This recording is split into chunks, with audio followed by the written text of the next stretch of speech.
All right, we're back in order.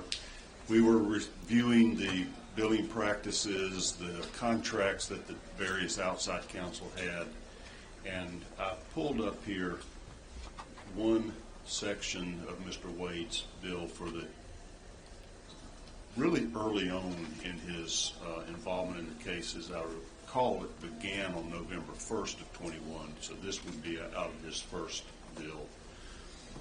I see on November 5th, prepare case for pretrial, 24 hours on one day.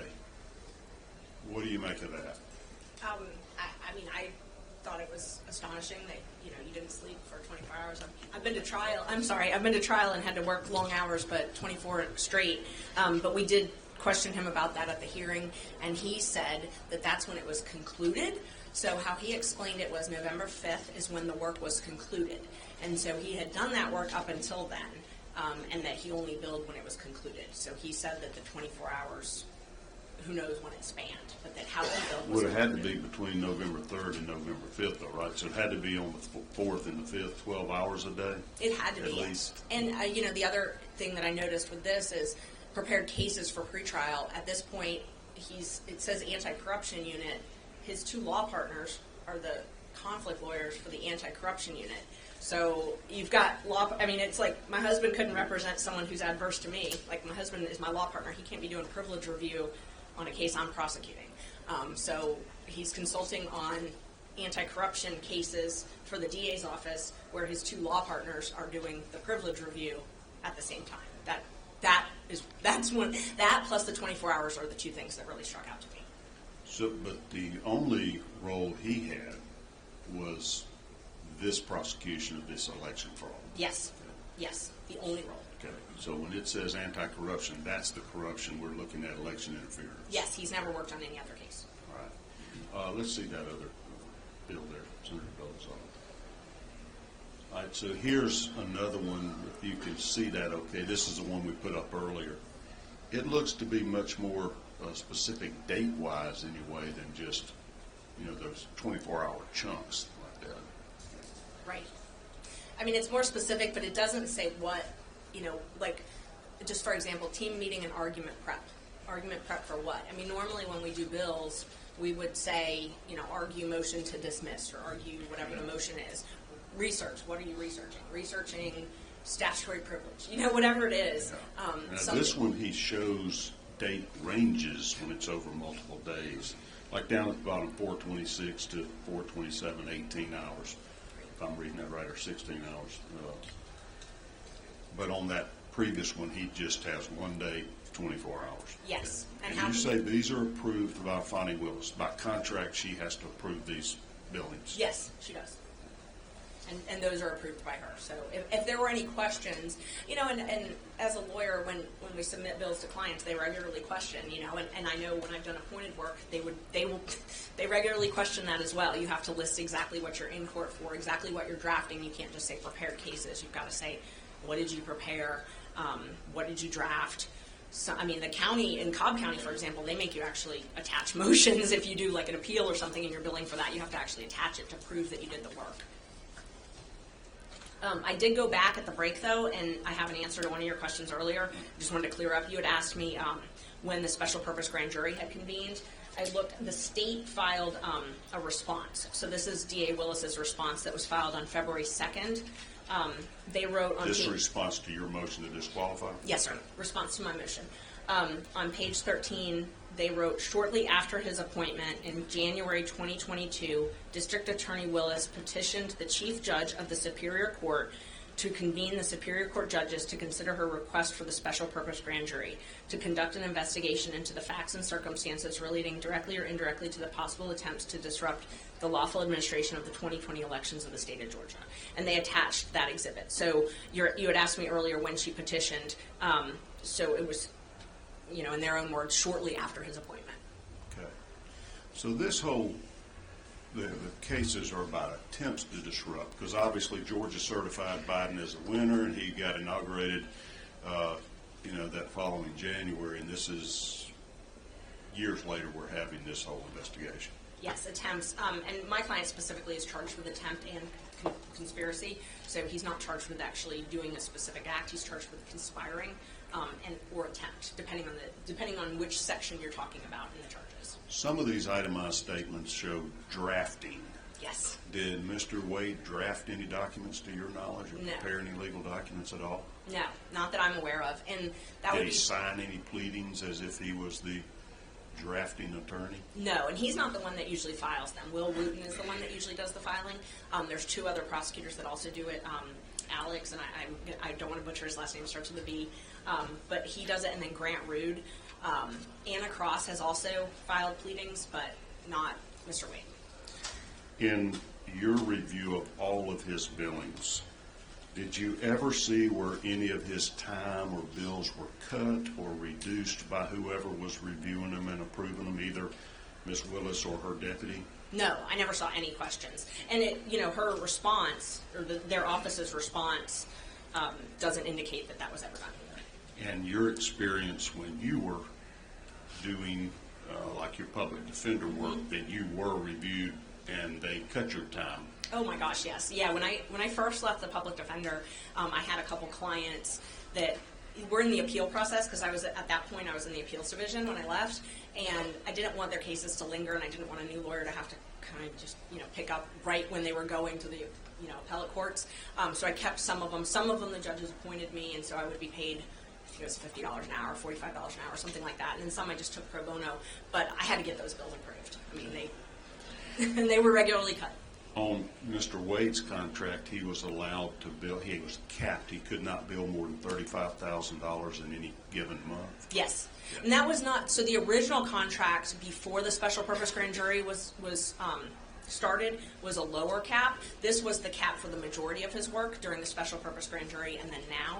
So he had a contract November 1st, 2021 up until October 31st, 2021.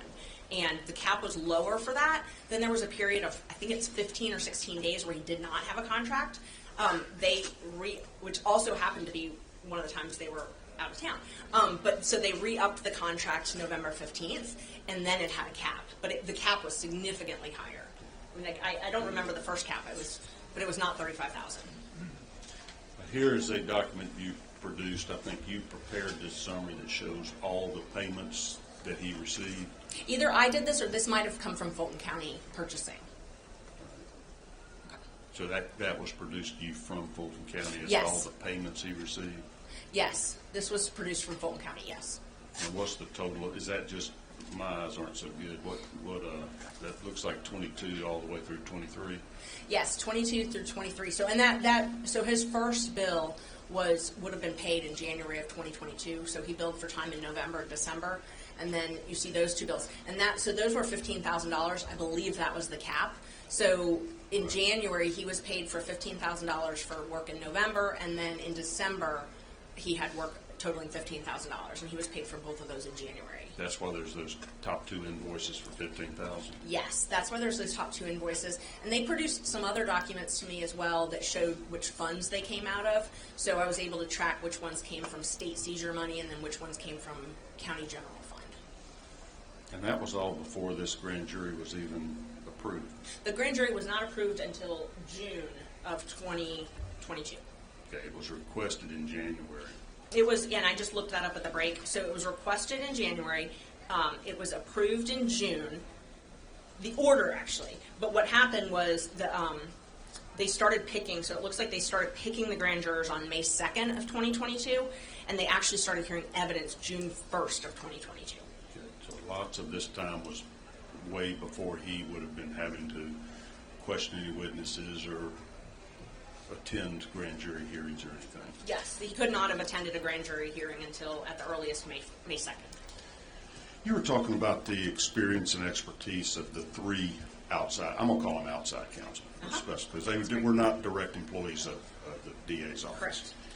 Correct. Had Mr. Wade ever tried a felony case, prosecuted a felony case before this, to your knowledge? No, that he has never prosecuted a felony case. And I asked his law partner that, who had been his law partner for some time, that he had never prosecuted that. I also did some independent research in the metro areas where I knew that he had worked in Cobb County, so I looked to see if he had ever been filed as a prosecutor in Cobb County for felonies, and he was actually just a solicitor, and solicitors is, because you said not everybody may understand the difference between solicitors and district attorneys. We've got an ex-solicitor on this panel, so don't say anything negative about him. So he can tell you all about it. They prosecute misdemeanors on it, right? Yes, and in Cobb County specifically, they prosecute misdemeanors, yes. Okay. It looks like he's pretty much hitting the maximum that he was allowed to under his contract? Yes, most months he did. And this is through that block billing that was not specifically itemized exactly what he was doing or how much time on each task? Always block billed. He never itemized bills, never was specific. What were the caps for the other two special counsel?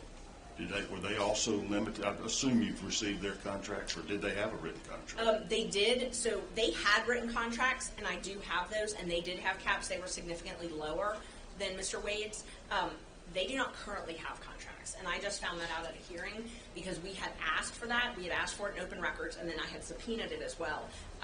Pretty much every subpoena I filed for the hearing, the state filed a motion to quash, including this one, and Ms. Cross was at the hearing, and she said, I can just tell you right now I don't have a contract. So I had thought, I was under the impression that they just weren't giving me that contract. I had no idea that they just didn't have one. So apparently right now Mr. Floyd and Ms. Cross don't have contracts. Do you think that was intentional so that they don't have to disclose how much they're earning? I think it was sloppy. Does Mr. Wade have a current contract? Yes, he does. I also think that, I think it may have been, I don't know if it's disclosure, but I can tell you that they've changed, since I started looking at this, they've changed what they put on the public documents. I used to be able to go to Open Checkbook and see every time he would get a check, and since I filed this, none of them have come out. So I don't know if he's not being paid anymore, or if he hasn't filed any invoices, but the invoices are due, I believe, 30 days after. So, they regularly came up, but now all of a sudden they don't. Okay. So eventually you sought to disqualify Ms. Willis from serving as counsel and prosecuting Mr. Roman's case. I did. Okay. Can you pull up that motion?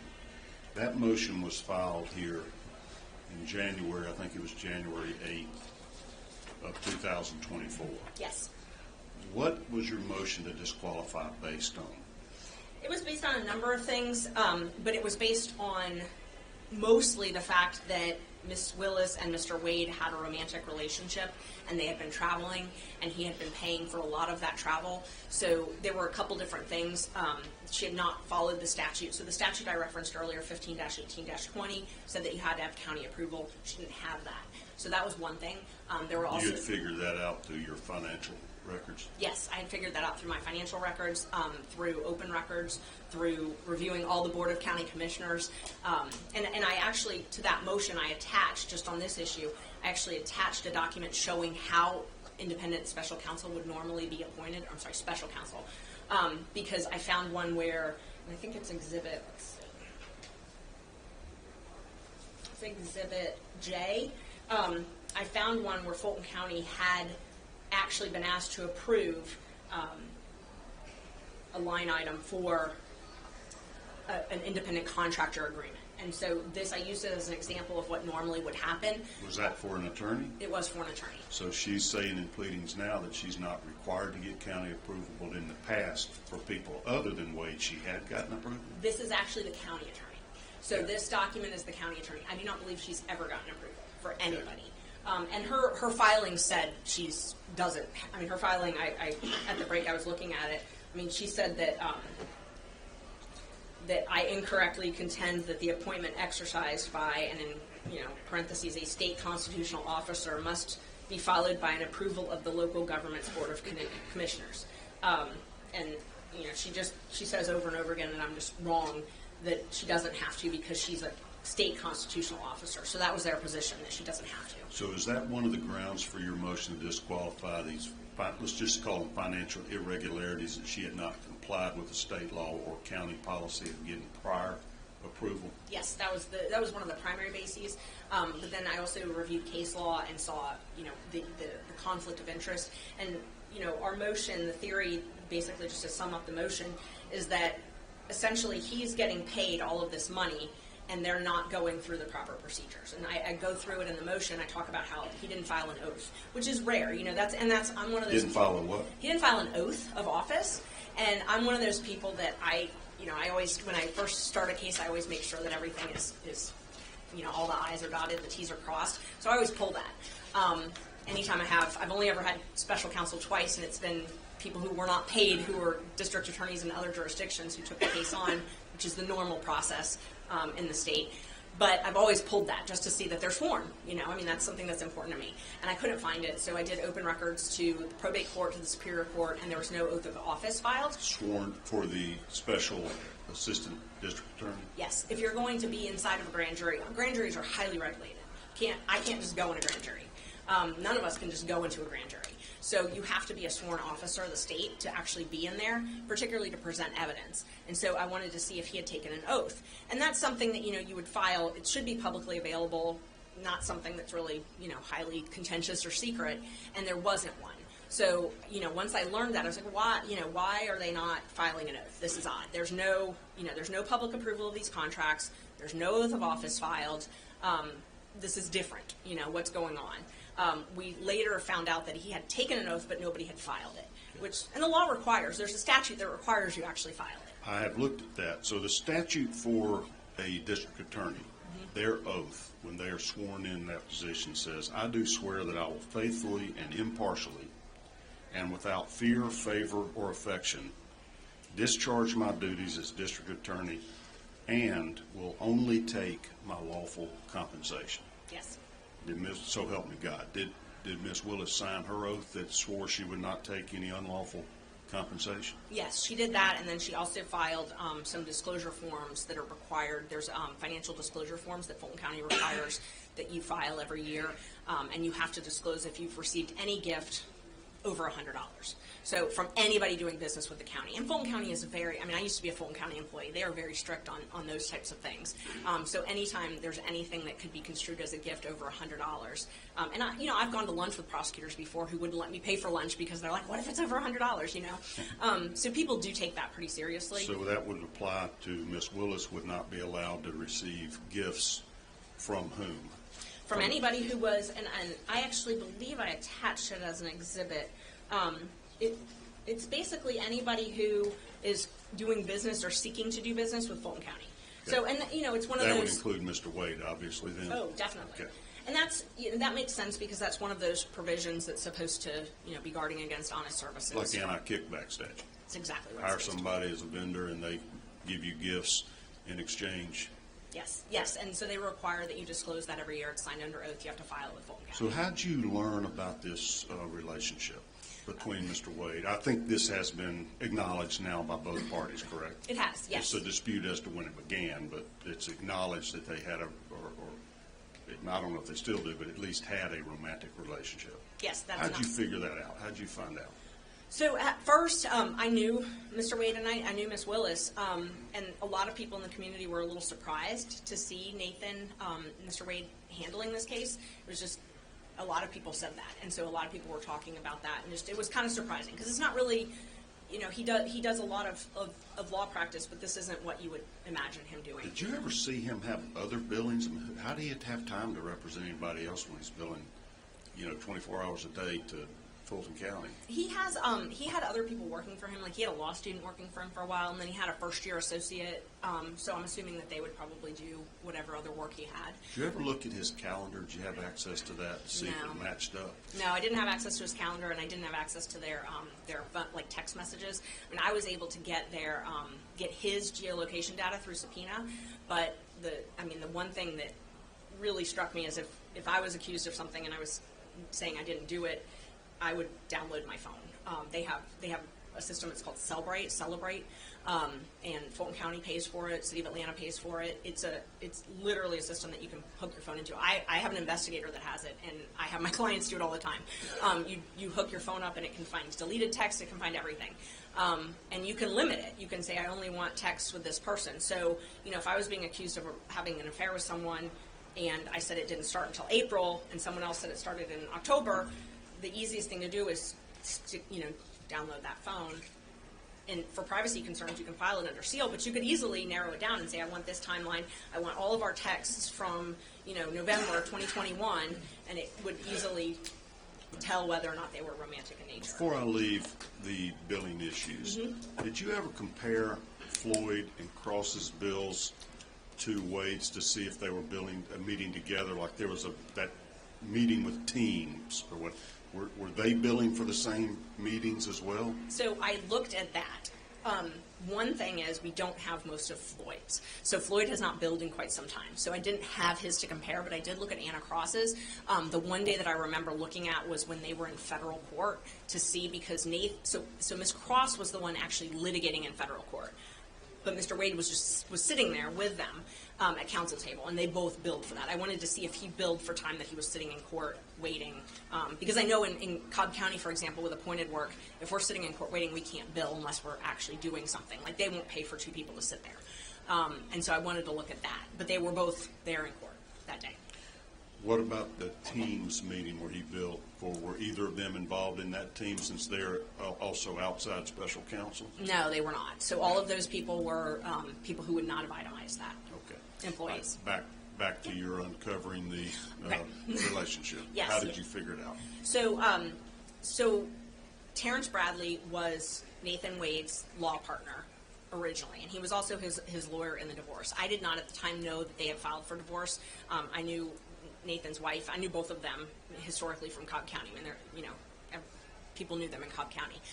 Mr. Bradley actually called me after an article. We were looking into the financial irregularities. We're looking into how much money had been paid, because everybody in the case was kind of like, why do you have special this counsel? case? On this case, yeah. Like, Was why Bradley still a partner with Wade at that time? He was not. There was testimony that their partnership ended in summer of 2023. So it had just ended, is my understanding.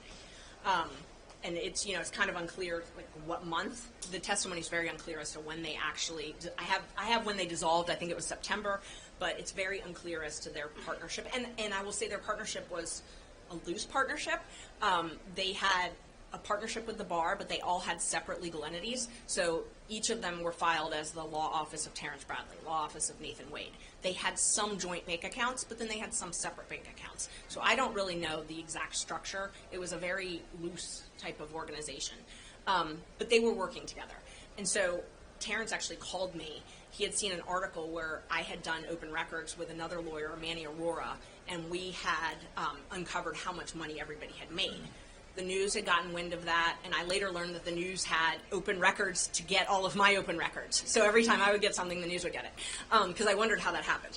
But so that somebody published that, and I had done some more open records, and Miss Willis actually called Mr. Bradley when I did these open records and said, they're looking into us, and he called me because he was worried about it. And so we had a conversation, and he actually asked me, do I need a lawyer? What's going on? What are you investigating? What's the parameters of this? And we had a conversation, and I said, well, my interests are different than yours. I represent Mr. Roman, so I can't advise you. That would be a conflict. He asked if John, my husband, could, and I said, no, that's a conflict too. If you feel like you need somebody, you need to talk to someone else. At the time, that was early in September. I had court in Cobb County, and I ran into Mr. Bradley. I was in Judge Harris's courtroom. I think it was either September 11th or 13th. I checked my calendar a week or so ago, but it was one of those dates. And I was taking a plea in front of Judge Harris, and Mr. Bradley was also there. Another lawyer who ultimately represented Mr. Bradley at our hearing, B.C. Chopra, he was there in court also.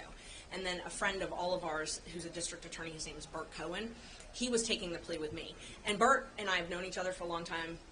Terrence, B.C., everybody's known each other for a long time. We were all sitting in a conference room attached to that courtroom, waiting for the pleas, chit-chatting, took the plea, went back in, and Mr. Bradley essentially went through the whole thing and said, well, this is what's really happening. I had a notepad, and I took notes on all the things to ask for open records. So what did he say was really happening when he said this is what's happening? He said that they met at a judicial conference before. He was very specific that it was before she became DA, because that was one of the things that he couldn't remember when the judicial conference was, but he knew that it was before she became DA. When did she become DA? She became DA in it would have been January 2021. Okay. So she became DA January 1st, 2021, but she had a transition team leading up to that. So, and Mr. Wade was in charge of her transition team. So Mr. Bradley told me all of that. We met for about an hour. Said that they had been together. They met at this conference. Nathan was still married, and Mr. Bradley was upset because of what happened in the divorce. He was upset because they were still married. You know, the Wades were still married, and he essentially just left her after meeting Miss Willis and dropping the kids off at college. So.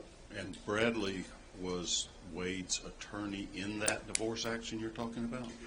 Okay. Yes, I didn't know that at the time. But they were law partners. They had been, yes. Okay. And I actually don't know if he was still his attorney when he talked to me. I don't know if he was or not. All right. Because at some point, Mr. Wade represented himself, and then he hired a different lawyer. So I didn't know anything about the divorce at that time.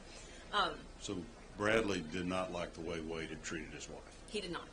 But he represented him. He did not like the way he had treated his wife. He didn't like what was happening in the divorce proceeding, yes. Okay. And, I mean, I remember specifically him saying, you know, I handle my business, things like that. Like, you know, that I don't leave my wife without alimony. Because this, and we talked about it. I mean, Miss Wade had been a stay-at-home mom for, you know, they'd been married almost 30 years. And literally it was right after they dropped their youngest off at college that he said, you know, move out, you know. And so we went through, you know, I was obviously interested in, wait, what? What's happening? Walk me through this. And so he was telling me about the access cards, you know, that Mr. Wade had access cards, telling me about the contracts, told me about their contract, that they had that Nathan had brought them the contract for the first appearance hearings. They had a contract for that. We didn't talk about that yet. That they had the contract for the taint work, and then ultimately that Nathan was hired as the attorney on this case. That they had been dating before, and he told me, you know, they met at hotels. He would go to her place. And I remember him saying, you need to find her bestie who they had a falling out. That's the person whose condo it was that they would meet at. And did you later determine who that bestie was? Yes, it was Robin Yurdy. It was not until sometime later that I determined that. It was very difficult to determine who that was because he did not remember her name. But he knew her by sight? He did. Did he later confirm to you or identify who she was? Yes. So I had sent him a couple pictures, or showed him a couple pictures of some other folks or This names. was in January of 24, right before your motion? It was. It may have even been after I filed the motion. It was around the time. It was either before or around the time, but it was in January. I had gotten some open records requests from the DA's office. They had a contract. Yep. We just put on the screen There it is. some of Perfect. the text messages that you produced to us. Yes. This yes. is from your phone. It is. And so You're talking to Terrence Bradley, I see over there on the left. Yes, and so when you see on the 14th, that one that's right in the middle that says file attachment with MIME type, that is a picture of her. So it doesn't show up on this, but it's actually, there's a picture of So Miss while Wade. you're texting, you're shooting him a picture to see if he can identify Robin Yurdy. Yes, yes. Did he identify her? He did, yes. He said, yes, that's her, that's the East Point. And he thought the apartment was in East Point. I later found out it was in Hapeville, but those are very Right. close, in close areas. So he knew they would meet at that apartment? He did, yes. He knew all Okay. about it. And it was hard to find Miss Yurdy. What happened, and she was Robin Bryant, and then she got married and was Yurdy. I did an open records request for a contract that the DA's office got. It's called Critical Mention. She has I guess he's an attorney, but he's sort of in charge of communications. His name is Jeff DeSantis. Right after Ms. Willis had opened the investigation in this case, that same week, he contracted a company called Critical Mention, which is a media monitoring company. They put a dollar figure basically on your media presence, and they give you these analytical reports. And they say, hey, you did great on MSNBC. That's $1 million worth of, stuff for your brand. The Fani Willis brand is doing well, or this phrase is doing well, things like that. She had an employee in her office that was responsible for promoting her image, her publicity. She had a publicly funded contract for this. So Jeff DeSantis contracted or called this company, and it's in the emails. I think I provided those as well, but contacted Critical Mention and said, we need to hire you to do media monitoring. And it was the same week that she had sent the letter to Raffensperger and Kemp about this case. Said, we need to have a contract to do media monitoring. got $10,000 approved, paid $10,000 for a year contract, for an annual contract. Who approved that? Jeff DeSantis' email said the county approved it, and his emails indicated that it was hard to get approved, that he had to really push, I think is what he said. There's some language to that, but the county paid for it. Do other DAs do that? I'd never even heard of media monitoring. I didn't even know it existed. No. It was very shocking. But so I got some of the emails about this media monitoring. So I did open records, and again, once I got them, they shut me down and wouldn't give me anything else. But so these emails have attachments, they're PDFs, and you can see in the emails the hyperlink to them where you can actually see the analytical reports. That's what I wanted to get, and obviously nobody would give those to me. But these emails showed a trail where two people in her office, so Ms. Willis, Mr. DeSantis, and then Robin Yeardy, were the ones that had access to this critical mention profile. It's a platform that you can log into and see, how am I doing in the media. What was Robin Yeardy's role in the DA's office? She was a liaison between the news organizations. So she said that when CNN, MSNBC wanted her on, they would call Robin and she would coordinate it. She would do her hair and makeup, and then she would coordinate her interviews. But so how I found Robin was I'm going through these emails, and all of a sudden I see an email from Mr. DeSantis saying, take Robin off of this account. She's no longer with the office. And I was like, oh, I wonder if that's her. And so I found a picture of her, and I asked Terrence, is that her? Because I found out she had been fired or been let go or had quit or whatever it was. And so that's how I was able to figure out who Robin Yeardy was. Then we were able to run her, run her information, get an address, and that's how we were able to narrow down where this Hapeville condo was. So that's where basically Ms. Willis and Mr. Wade would meet for their relationship. Yes. But Mr. Bradley told me at that first meeting that they would meet at hotels. He told me about a lot of travel. I mean, he detailed, he detailed a lot of stuff. He said that they traveled to Texas, they traveled to Florida, a lot of different travel. He said Belize. He specifically said Belize, a cruise, the Bahamas, things like that. And you were later able to verify that through other subpoenas or open records requests or whatever? Yes, I was. I was able to, I subpoenaed bank records, I subpoenaed credit card records, and then I actually subpoenaed the travel agencies that Mr. Wade used for some of those trips. He used, two of the cruises that they took, he used a travel agency. So there was a cruise to the Bahamas, I got through a travel agency. There was a trip to Aruba that I got through the travel agency. And then there was another cruise, I think that one's to the Bahamas also, that I got through a different travel agency. And then his credit cards were the ones that showed all the Belize trips. And they showed that he was buying the tickets for both himself and Miss Willis? Oh, yes, the credit card statements. So because I guess he used a travel agency, his credit card statements actually had her name and seat number and all that on it. Okay. So, there was no disputing. Clear it was paid for by him on his credit cards? Yes. Oh, yes. Right. Is this the document you gave us from the Capital One there? It is, yes. And there you can see, so Clara Bowman is Mr. Wade's mom. So this trip, this was the cruise that happened October 31st, around that date. Mr. Wade paid for Miss Willis, Mr. Wade, and then his mother's plane tickets, and then also their cruise receipt. I think that one was Royal Caribbean. Okay. So your summary here showing the trips, we know that in late October they took a cruise to the Bahamas, and this is from his financial records. He paid for this for both tickets? Yes, this is from his financial records, and I tried to be, there were a lot of Ubers and things like that.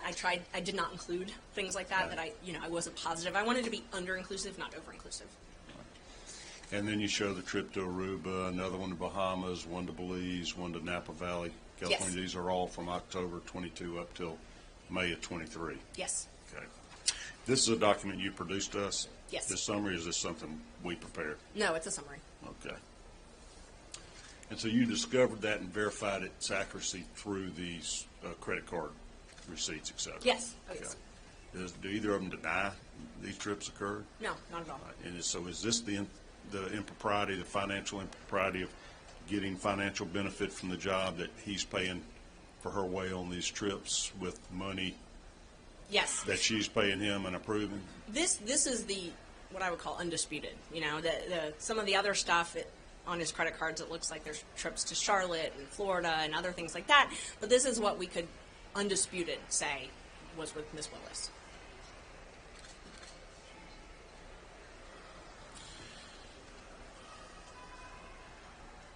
So back to you're a good investigative reporter here. So you have heard these rumors, and now Mr. Bradley, just by almost happenstance, you're with him in court, Yes. and he spills the beans on it and verifies it. Then you go get the documents to prove it's accurate, Yes. and you identify year to get him to say, yeah, that's the woman whose condominium they would go to? Yes. Okay. And you know, I developed it, you joke about my investigative skills. I've done public defense most of my career, you know, at some point or another, or pro bono. It's hard to get money for investigators, so I've learned how to do a lot of it on my own. And, you know, I dig a lot on things. So, and I do like to use the Open Records Act, so I was able to do that and get a lot of information. But what I did was I compiled all of the information Mr. Bradley gave me, and then I did various open records requests based on it. And then, you know, once I would get something, I would reach out to him to verify, because I wanted to make sure that I wasn't tracking anything that was wrong. Yeah. You know, I didn't want to make any allegations that didn't have support. So I would regularly verify with him. And I'd see him in court. We talked on the phone several times. I wasn't the only person that he told about this. There was another attorney on the case, Manny Aurora, who his client ultimately pled out. So he didn't continue this investigation, but he was involved in the investigation early on.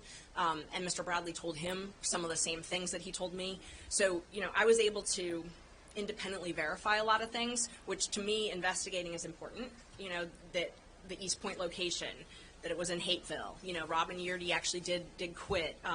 You know, Mr. Bradley had told Was me she forced to quit, or how'd that come No, about?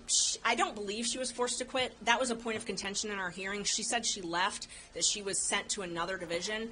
It's my understanding she had some, she was outspoken about, she didn't like some of the things that was happening in that office, and when she voiced that, she was sent to a different department to work, and it wasn't something that she wanted to do, because she did the communications, and so she quit after that, is my understanding. Okay. Based on her testimony and, you know, the allegations and all the pleadings. Right, so after, I might be skipping parts of your investigation because it's pretty darn thorough, and you had gotten this Trackhawk, Cellhawk, what's it called, where you were tracking the Yes. location? You were mentioning to me earlier when I kind of got you off that employees can have it on their own phone if they want to, and they can, she could have gone back and proven that they had not been communicating before he was hired. Yes. Okay. So let me explain that, because there's two different systems, and, you know, I'm always learning new things about this, but cell phone data is one of the new things in criminal defense. We see it in a lot of cases. The Cellhawk data that you just showed, that is geolocation data. That is different from the Cellbrite. So there's two different programs. Cellhawk is the program that does geolocation data. Essentially what you do is you get all of the pings. So every time your phone, you know, you see those cell phone towers everywhere. Every time you use your phone, it's trying to find the closest tower. So in a metro area like this, there's a lot of towers. That's why we get good signals. So when he's in Hateville, there's a lot of towers. So we can really, really narrow it down. So what we had our investigator do, and I'm only talking about the geolocation stuff, I'll talk about the text in a minute, but what we had our investigator do was narrow it down. We got all the raw data, and we had him narrow down, and we actually excluded a ton of things that were not right on top of this location. Like, we wanted to be very, very careful just to have what was literally right on top of this location. So he created a geolocation fence, which... The location you're talking about is Miss Yeardy's condo? Yes, Okay. It is Miss Yeardy's condo, that area. So he was able to find, essentially, just to summarize a couple of the things, where he, you know, Mr. Wade would call Miss Willis at midnight, something like that. And then all of a sudden his phone would travel, and you can actually watch it. When you do the live Cellhawk, the app, it's pretty cool. You can actually watch the phone travel, and it's pinging because you're using it. You know, if you have an app open, your phone's pinging. So my phone's pinging right now because I'm sure I have an app open. So it's pinging from his house all the way down to the condo at midnight, 1 a.m. And he calls her when he gets there.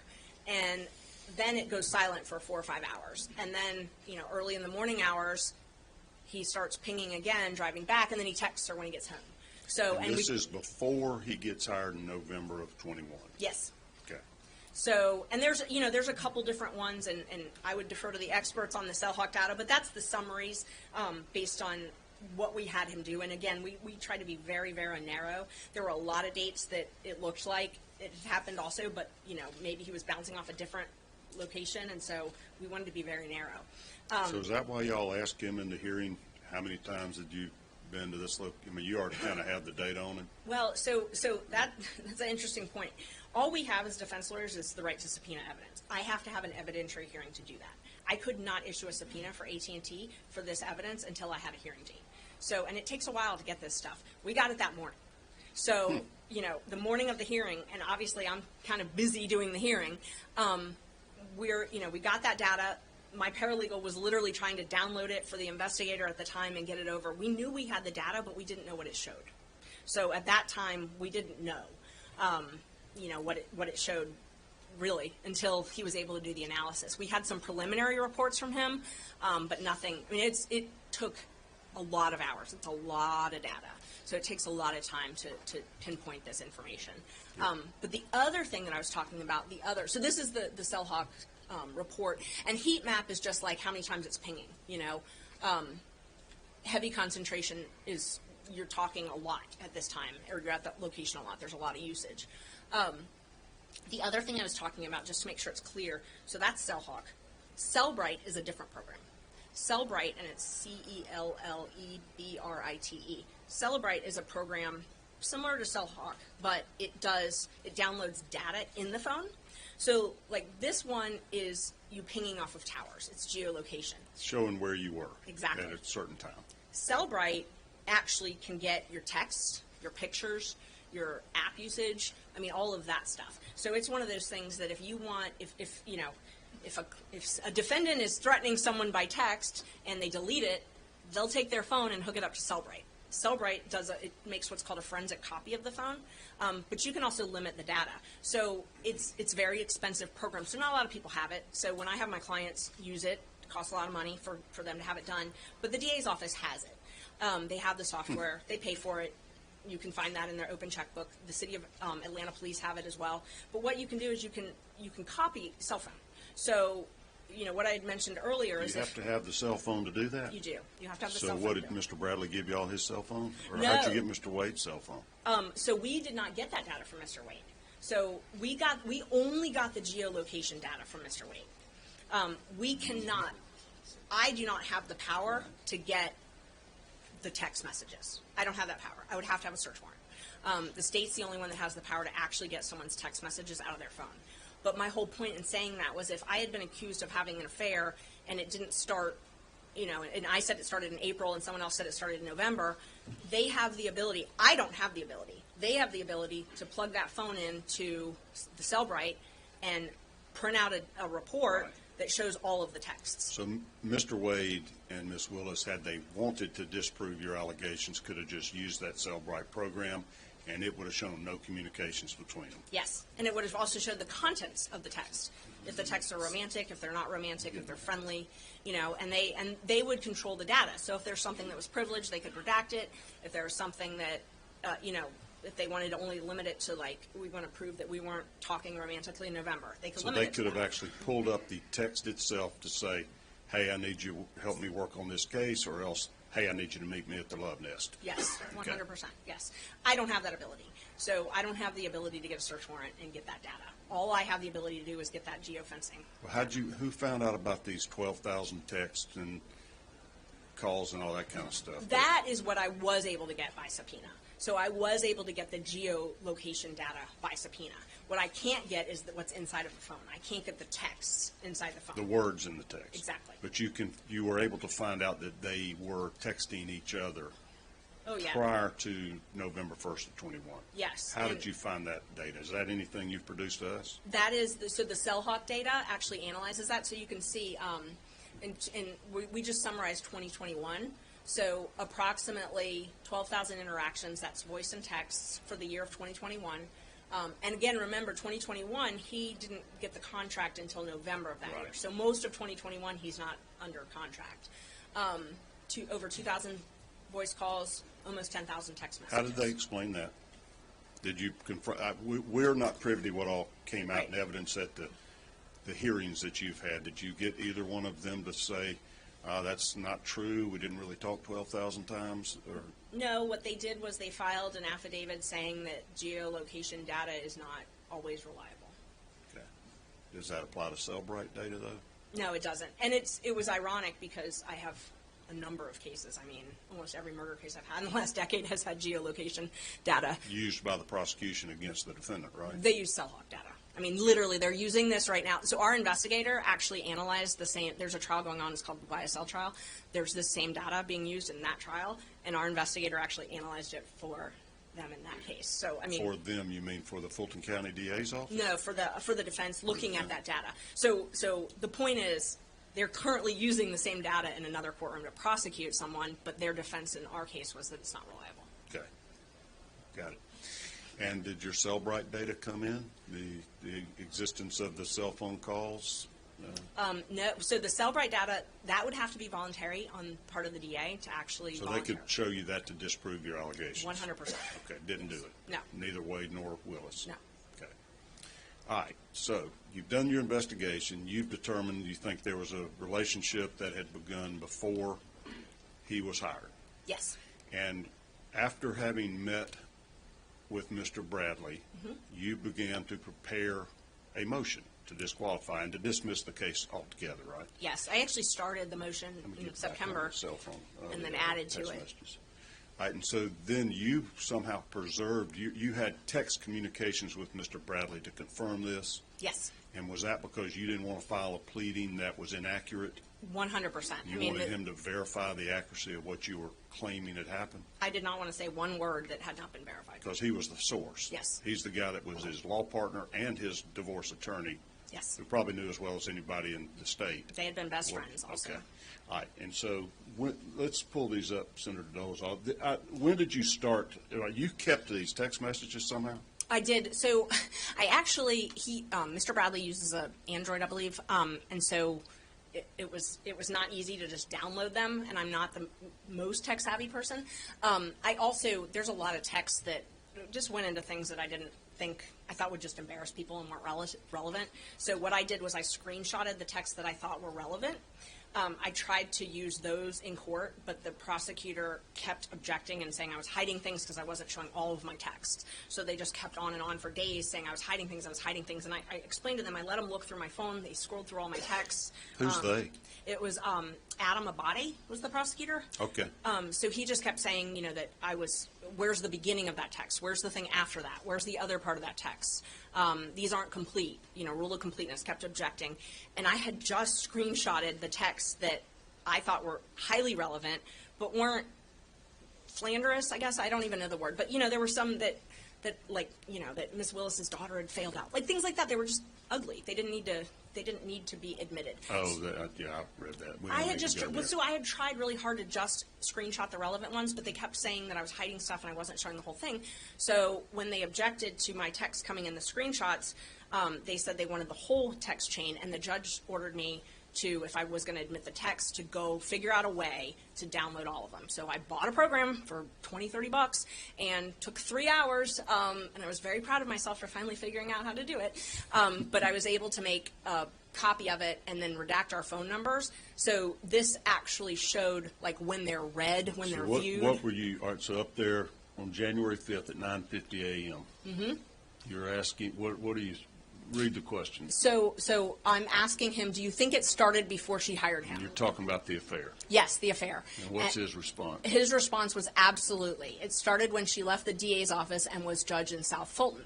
And so, these are things that he had told me, but I was getting ready to file. My filing deadline was the 8th, and as we're doing this, I'm fact checking line by line, basically. Right. So did you send him a copy of your proposed motion? I did, and I actually admitted. So at the hearing that we had, I was able to admit the email where I sent him that.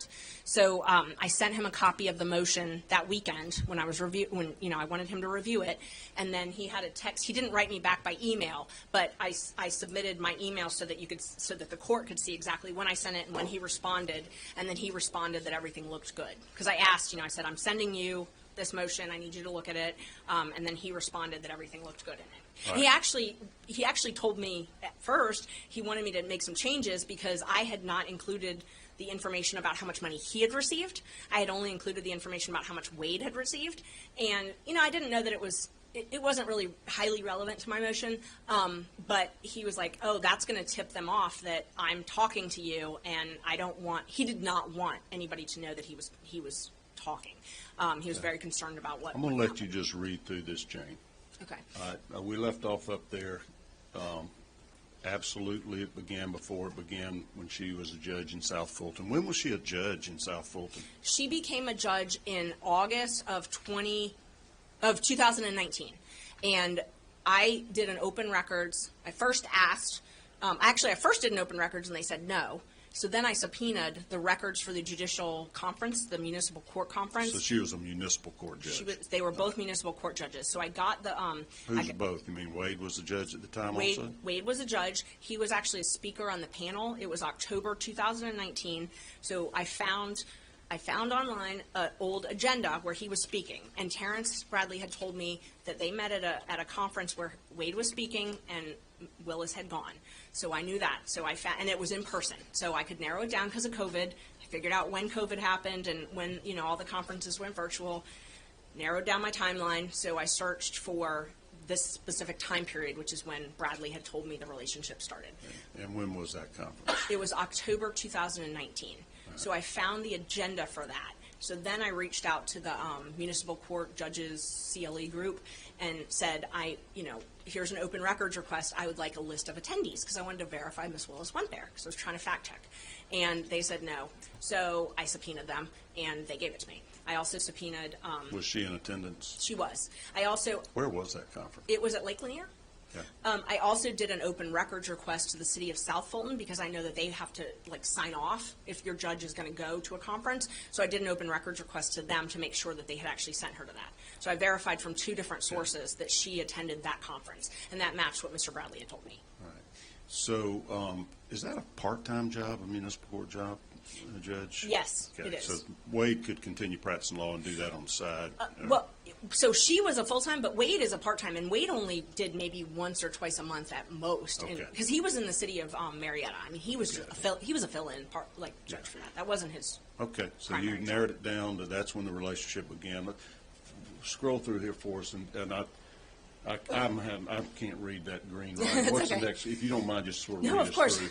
It says, "Is this accurate?" And this was again on So when you're saying, "Is this accurate?"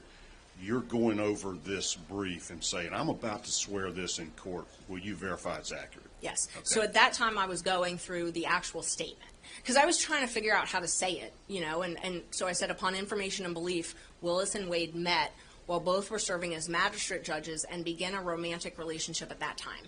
And he corrected me and said, no, it was municipal court. You had said magistrate court and he had said no. Right. Okay. And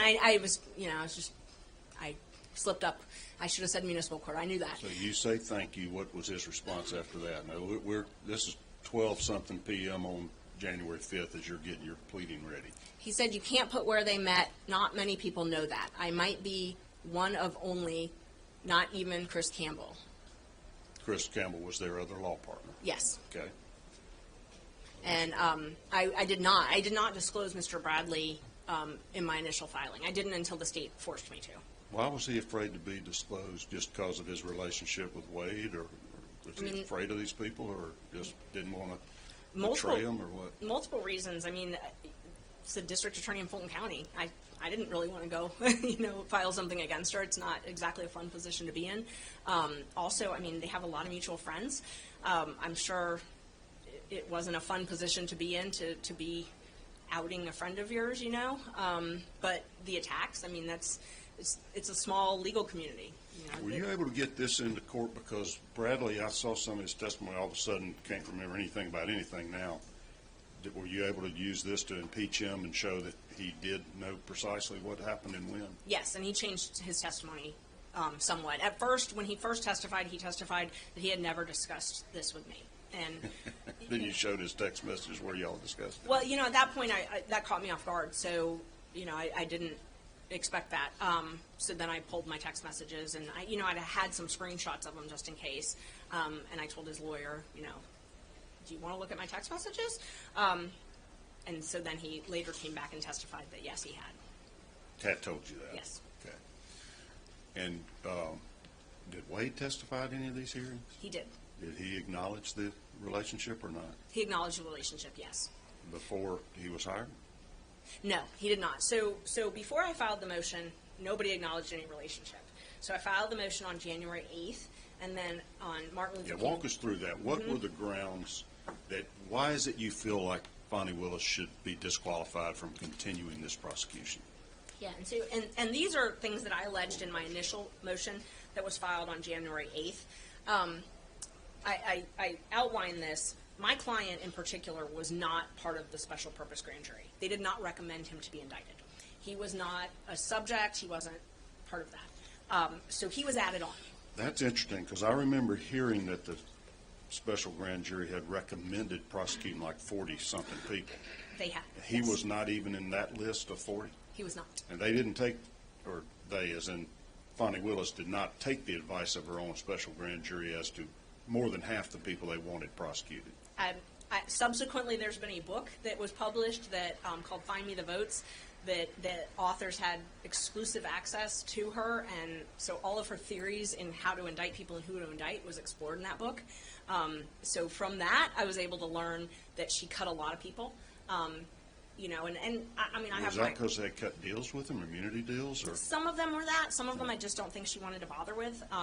You know. Then she added to the list, though, people that were not even recommended, or My at least your client. My client, yes, Okay. she added him. So he was one of the ones. So there were some people, you know, and it's publicly available in that book, like Senator Graham, Loeffler, those Perdue, those people. They recommended prosecuting them. Right. She had considered prosecuting them and taking them off the list. So there were a lot of people that had been on the consideration and then had been removed. And my client had not been considered, and then he was added.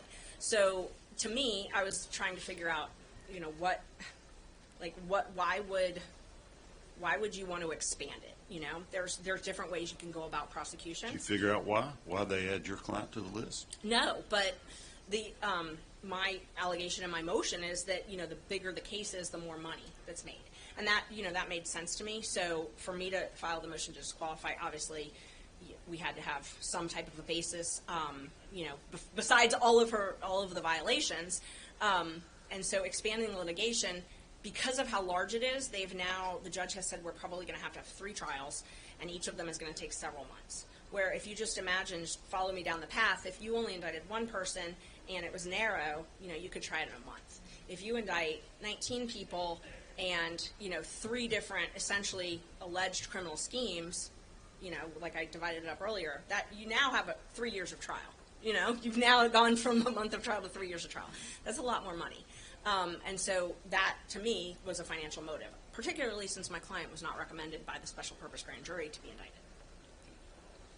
And you had the data to show that she was financially benefiting from the continued prosecution? Yes. And so to answer your question, you were saying walk me through it. So January 8th, I have a deadline to file this. So I'm verifying, you know, and that's what you can see in the text. You can see heavy text with Mr. Bradley right around then to verify everything. I file it, and at that point, the world is shocked. I mean, shocked, because nobody had any idea. This had been hidden. This was even hidden from her father, who she had testified she talks to 10 times a day. So very few people knew about this relationship. And so they very much wanted to know who knew about it. Mr. Bradley, that next weekend, you know, he gets some calls he gets a call, you know, trying to fish to see if he's the leak, is what it was couched as. He gets a call from a gentleman named Gabe Banks, who ultimately represented Chris Campbell he filed a motion to quash against Chris Campbell, who's the law partner.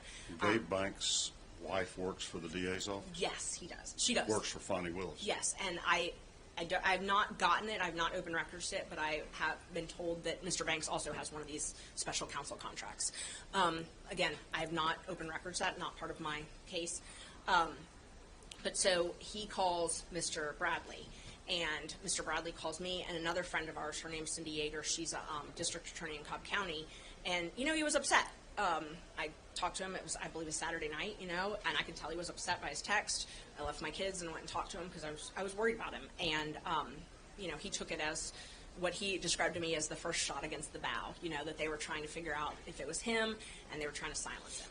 And Trying Gabe to didn't silence him? Mm-hmm. And he said Gabe didn't say anything that threatened him. He just out of the blue called him, and he hadn't talked to him in quite some time. So it was out of the norm for him to call. So Mr. Banks called and told him that, was asking if he was the leak, meaning if he was my source. And Mr. Banks said that it was because he had seen a news article, and Mr. Bradley knew that wasn't the case, so he said, send me the news article. So he sent him some article that did not say he was the leak, and that put an end to it. But then the next day, Mr. Wade called Mr. Bradley's best friend and said to call, he didn't call Mr. Bradley directly, but told his friend to call Mr. Bradley and remind him of his privilege. It's attorney-client privilege. Yes. Who's the best friend? Can you tell me? I'm not, he told me his name, and I'm not positive. I think I know who it is, but I'm not positive. All right. So Wade calls Bradley's best friend, says, you better call Bradley, remind him he's got attorney-client privilege than me, and he better not spill the beans. I do know the best friend works at a law firm called Beasley Allen. He told me that. He said his best friend's name, and then he said he works at Beasley Allen. And he was pretty upset about it, and it was the same day of Miss Yeager's birthday, so he didn't want to call Cindy, but he was upset, so he called me, and we talked about it, and we were both pretty upset about it, because it seemed, why... Tampering with witnesses. It just seemed like tampering, and it's just, it's just an uncomfortable position to be in, and all of us were kind of worried how the state would react to all of this. But at that point, it's still... Did he interpret that as Miss Willis trying to intimidate him from revealing this affair? Or Mr. Wade.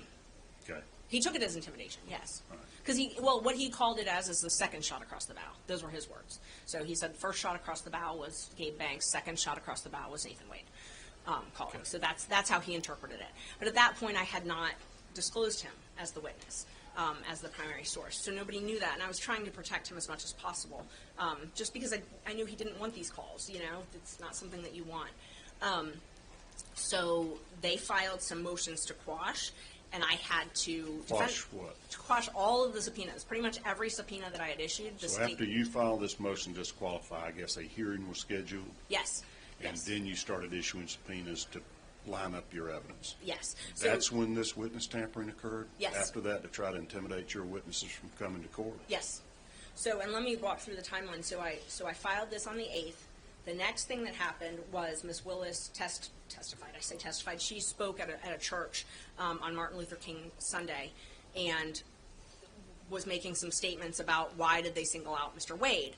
Didn't say anything about that we singled him out because he's the only one she's having an affair with. Did not agree to that. Instead said that it was racially motivated. And the other two special prosecutors were white. Yes. But they were making significantly less money.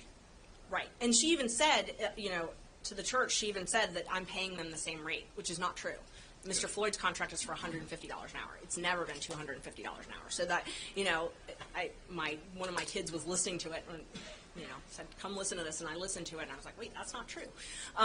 So that was one thing that she said that wasn't true. Also that it was racially motivated. She didn't say anything about, yeah, they're singling him out because he's the one I went on all these vacations with and he's the one I'm romantically involved in. Instead, she said that we were singling him out because of race. And then she said that they were all paid the same, which is not true. So I thought at that point, okay, they're not going to admit that they have this relationship. And so I'm texting with Mr. Bradley, oh my gosh, are they going to lie about this? Like, it's on their credit cards. Like, I don't know what's going to happen here. And so then in the divorce proceedings, Ms. Willis had been subpoenaed to testify, and she actually invoked her executive privilege as the DA. That. She wouldn't testify. She would not testify. So then they settled it. Right, and then they settled it because because the judge said he was going to have to testify. So they settled it, and he did not have to testify. So at that point, the judge had given us a hearing date, so I was able to issue subpoenas. So my subpoenas started going, and I filed the returns of the subpoenas, and all of a sudden the motions to quash started coming in. Right around that time, the state filed their response where they admitted to this relationship, but they put limits on it. So their response that they filed, I believe it was February 2nd, I believe. February 2nd. So on February 2nd, they filed their opposition to our motion. They admit that there was a romantic relationship, but they claim that it started after he was hired, and that all of the gifts and travel was roughly divided. They submit an affidavit from Mr. Wade, and they submitted a receipt from a credit card where she had paid for one plane ticket. So, it was a couple $100 on hers and then thousands of dollars on his. So then my subpoenas were filed, and every single one of them had a motion to quash. And they kept saying, I don't have a good faith basis, I don't have a good faith basis, kept very harshly saying that I was making this up and nobody had told me this and it was, gossip and I was lying and I should be sanctioned. So the court held a hearing on their motions to quash, and I was forced to disclose Mr. Bradley as a witness, which I did not want to do because I was worried, because I knew they had called and all of these things, but I had to disclose him as a witness. And so at that point, I was still talking with Mr. Bradley fairly regularly, but that then changed. Okay. So you're waiting on the judge to rule on your motion to disqualify? Yes, sir.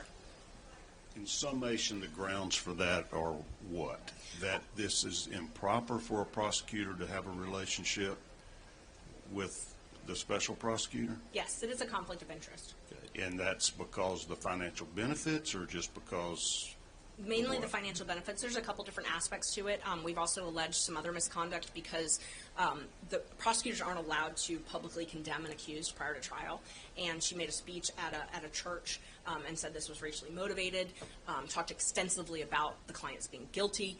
She testified at our hearing that our clients were guilty, that my client was, guilty of trying to, I don't even remember, subvert democracy or something. But she's made a number of public statements condemning their guilt, which is not allowed. That's inappropriate conduct for a prosecutor? Very much so. And there's case law on that. There's bar rules on that. So there were a lot of public speeches that were made along the way. And, they're you can kind of follow them through this media monitoring company. But so she makes these, and then she got disqualified from prosecuting another person she wanted to prosecute. For making public statements? It was for a fundraising. She had thrown a fundraiser for his opponent, his political opponent. Right. So when that happened, you sort of see her press stuff dwindle a little bit. So she stopped making as many public comments. But then when this motion came about, she made the church speech, as I'd call it, where she's, calls me and my client racist, and says, it condemns their guilt. And then she also gave interviews to this book. I don't know, the timing was just, it was just nuts. But the book came out right around the time that all this was happening, and it's called Find Me the Votes. And that came out in 2024, you're saying? Uh-huh. It came out a month ago, if even. And she literally let the authors of this book in when she was deciding how to prosecute this case, who to indict, who not to indict. I mean, their whole thing is that they had unfettered, behind-the-scenes access to her thought process and stuff. So, and she's talking about all of this, that they're guilty. But the big thing for the forensic misconduct is she's in the church speech, she's saying, and she does this in the book too, that God has told her to prosecute them. So the theme between these two things is that God told her to do this, and that she is doing the will of God by prosecuting our clients. And that is... That's unethical. In my opinion. All right, so there was, I'm trying to recollect what I remember reading in basically the Atlanta newspapers about all this, because this was new to the state Senate as well, because all of this began on January 8th, which is that the day we started? 8th or 10th or something? It did, and I mean, it was the day session began, and all of a sudden these bombshell allegations come out, and I think that was the motivation for our Senate resolution forming this investigative committee to say, let's find out if this is true, independently of all you guys' legal issues or whatnot. So I remember she wouldn't testify in the divorce case.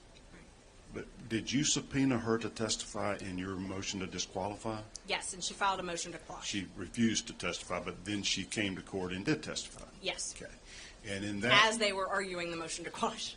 I wonder, okay, so in that testimony, did she deny the start date of this affair? Yes, she said it started in early of 2022. There was some discrepancy between them, a month or two here and there, whether it started. Generally, it was around March, is what Mr. Wade and Ms. What are the Willis consequences for an attorney to give sworn testimony that she did if you're Bradley, what is it, Yearkey? Yearty, your Trackhawk data, your other independent verifications are found to be truthful? It's a crime. It's a felony. You'd lose your license. It's perjury. Same for Wade. Yes. And we have rules that are one of the, outside of privilege and confidentiality, we cannot suborn perjury. So if I have a client who tells me I did it, I can't put them on the stand to say I didn't do it. Okay.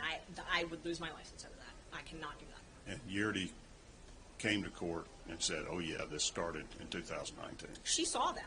She saw them together. She testified that she saw them romantically together, and they were very close.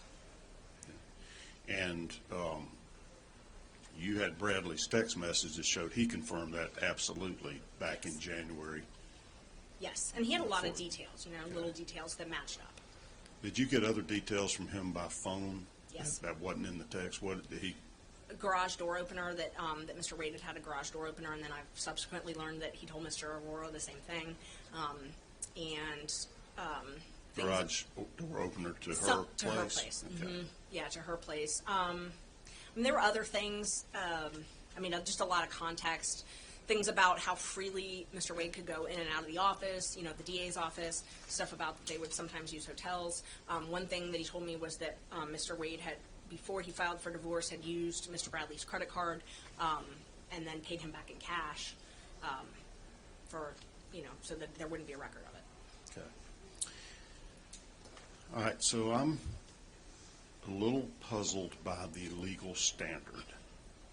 I'm reading the newspaper articles that explain to us the difference between a conflict of interest and an appearance of a conflict or an appearance of impropriety. That is the big argument right now, and I'm not the best person to explain that. My husband argued that part, but appearance of impropriety, it's one of those things like that if it undermines the outcome, undermines the confidence in the outcome. And we spent a lot of time in our brief talking about the constitutional underpinnings of this. Due process, that my client has a right to due process. He has a right to a fair and impartial prosecutor, and we don't think that's happened in this case. And so I think that would be more along the lines of the appearance of impropriety, and then actual impropriety is receiving money, like receiving money and not paying it back. And there was testimony about that. Ms. Willis came in and testified, and Mr. Wade did, that she paid him back in these sums of cash, but there's no records of any of that or where she got it. Anything shows him depositing cash or No, receiving cash? no, and we asked her like where you got it. She said that she said she borrowed it from her campaign. So, she said the original large sum of cash came from her campaign. I think all of us up here that have campaigns know you can't take campaign funds for personal use, right? I'm not well versed in that area of law, but that is my understanding. It's pretty black and white. So she testified that she took that the majority of the cash she had, on hand was from her campaign. That a loan she had given herself from the campaign. She was very clear about that. And then she also said that when it got low, she would supplement it by getting like $50 back at Publix. But she's giving him, $4,000, $2,500, so large sums of cash. So, and there's no trail. Obviously, there's no record of any of that. In some of the documents you produced to us, there were a couple of IOLTA trust accounts. Mm-hmm. Those were Mr. Wade's accounts? Yes. Okay. So he had more than one trust account in his law firm? Yes, he did. And did you find any discrepancy or whether these funds were deposited there? Yes, and so he testified because we asked him where he deposited the funds. And these are the funds where his paychecks basically from Fulton DA's office? Yes. Okay. At first, he deposited them to his joint IOLTA that he had with his law partners, and then he started depositing them to his when I say personal, just him IOLTA, an IOLTA that did not have anything to do with Mr. Bradley or Mr. Campbell. Do you think Mr. Bradley was aware that he was running the money through a separate account? I think it might have been part of the reason that they dissolved. That they broke up? Yes. Do you think his ex-wife knew that this money was being held in a trust account rather than previously it had been going through his home bank account? His ex-wife didn't have any idea. You could tell from the pleadings that he was even making this much money. He filed some interrogatories and some answers in that divorce case saying that he made a couple $1,000s a month. Very, very minimal amounts. Well, we knew he was making up to $35,000 a month under this contract. Right, and he has a lot of money parked in one of those IOLTAs that's not disclosed in the divorce. So that's does it look like he was using his law firm trust account or his personal lawyer? IOLTA is a legal trust account, right? Yes. The interest from it goes to the state bar to help fund some Yes. indigent care or whatever, right? Yes. As much as I wish we could park money in our IOLTAs that was earned and not pay ourselves, we can't do that. So when you earn money, you can't leave it in your IOLTA. IOLTAs are for client money, so they're a lawyer trust account, and essentially what they are is like if you settle a divorce case, not a divorce case, I'm sorry, you settle a civil rights case or a Personal injury case. Personal injury case, Right. and you get $100,000, and 60 of that's the clients and 40 of it's the lawyers. It has to go into your IOLTA. It sits there until you clear the case out. You know, you've settled, you finalize the case, you send a settlement letter, you get the amount, and you have to put it in your actual business account, and then the client gets their check for their part. So IOLTAs are very highly regulated by the state bar. They can't commingle funds. It can't be earned money. It's got to be money that's not earned. And the interest does go to the state bar, but once you earn the money, you have to pay it. You have to have it in your account because you have to claim it on your taxes. Right. I mean, lawyers wish that they could keep money in IOLTAs and not have to pay taxes on it until it was a year that So financially sometimes they wanted to. attorneys may take a retainer Yes. up front and bill against that retainer. Say, you might do that on some of your criminal cases. So, yeah, Yes. I'm going to take the $25,000, I'm going to put it in my trust, and then I'll submit an itemized statement and pay myself as I earn the money. That's exactly what they do with retainers that are refundable. So they would ask, $10,000 retainer, and then if this month I billed $1,500, I send you a bill, and then I take the $1,500 and I transfer it to my business account. Okay. As soon as it's earned, you have to transfer it. So these funds, if they in fact came from the contract with Fulton County, should probably never been put in a trust account at all because they were already earned after he had done the work, and within some amount of time after that he sent the bill and he got paid for work that had already been done. I mean, if they were put in a trust account, they would need to be transferred quickly. Is that the kind of I don't do that. ethical violation that can get you disbarred? They highly regulate the IOLTAs, highly regulate. I mean, the state bar, like there's a list of places that we can do banking because they're regulated by the state bar. I have to go in person for most of my IOLTA transfers. They're not something that I can do like online banking. I mean, it's a pain. Okay. But yeah, so they're highly regulated, and we know these were deposited in his IOLTAs because the back of the checks for Fulton County show where they were deposited. And have you asked him about this? Has he given any explanation for why he ran this money through a trust account? Or is it still in there? We don't. I mean, the last I knew, he didn't give any explanation. I mean, he just said that he pays for everything through his business, and then he basically just said his accountant figures it all out. Okay. I know you have a court appearance this afternoon. You've been Yes. very patient with us. I'm going to give Senator Harold Jones an opportunity to ask a few questions. Under our rules, we do allow at least one member of the minority party to participate. And Senator Jones, you're not time limited. If you, when the buzzer hits and you've got to go to court, you Okay. tell us, but I feel like we got at least 15, 20 Oh, you minutes. definitely or whatever. do, and I'm happy to answer any questions you have. My court's at 115 in Fulton County, so, if I get in trouble, if you can call the judge. You got it. I just wanted to go back to the issue about the conflict. I think that's kind of what brought us all here to some extent. On one issue, in your brief, the most recent one that you filed, The second one? right, Okay. on page 21 of that, you went ahead and acknowledged that the aspect about him not signing, I believe, or being duly authorized to be a prosecutor, that's already been handled in one court, but you're still bringing that issue back up. But it has been decided in the negative. In one court, of course, you are still bringing that issue back up. Yeah, so you're talking about the oath? Right. The oath issue. Yeah, so Manny Aurora was working on this issue early on, and he filed a motion about the oath. At the time, it hadn't been filed. And in and of itself, that's not, that's not filing an oath. That's not going to get rid of a case. That's not going to disqualify in and of itself. Clearly, the judge told us that in the order. Right. But I was trying to paint the entire picture and how I felt that it was relevant. And it definitely is not a ground that I was arguing for disqualification, but I felt that it was relevant because it shows that they were hiding this relationship, and all the evidence indicates that. Right, and I was just kind of showing why I'm moving on to this next particular point here, which goes to page 24 of your brief, which deals with, I think, the thing that's really out there in the media which deals with the relationship and aspects of that, that in some kind of way this creates a conflict of interest. And, of course, the judge is going to rule on that, but I still think it's important to kind of go through it.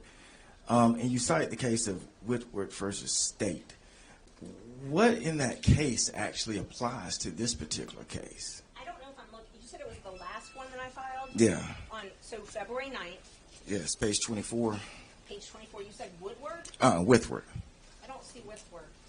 At the bottom, Georgia courts have developed their own standard for disqualification of prosecutors. That's not my page 24. You must be looking at a different, the one that was filed February 9th at 3:47? We can't hear you. I'm so sorry. Just I'm so pull sorry. the microphone Yeah, just of a little course. bit closer to you. Yes, I want to make sure I'm following the same one. You're talking about the defendant supplemental reply that was filed on February 9th at 3:47? No, let's go back. Okay. Let's use your first one. Okay. Okay. Okay. Yeah. One that's a little bit more. Okay. So that one there on the Whitworth case. Tell me how that actually impacts this particular case. Which page are you referring to? Page 24. Page 24.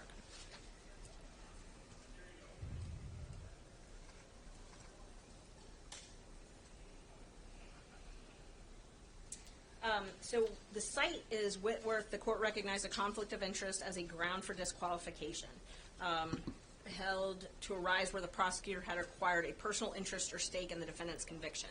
And I don't, I wish I had that case in front of me. I don't have the case in front of me.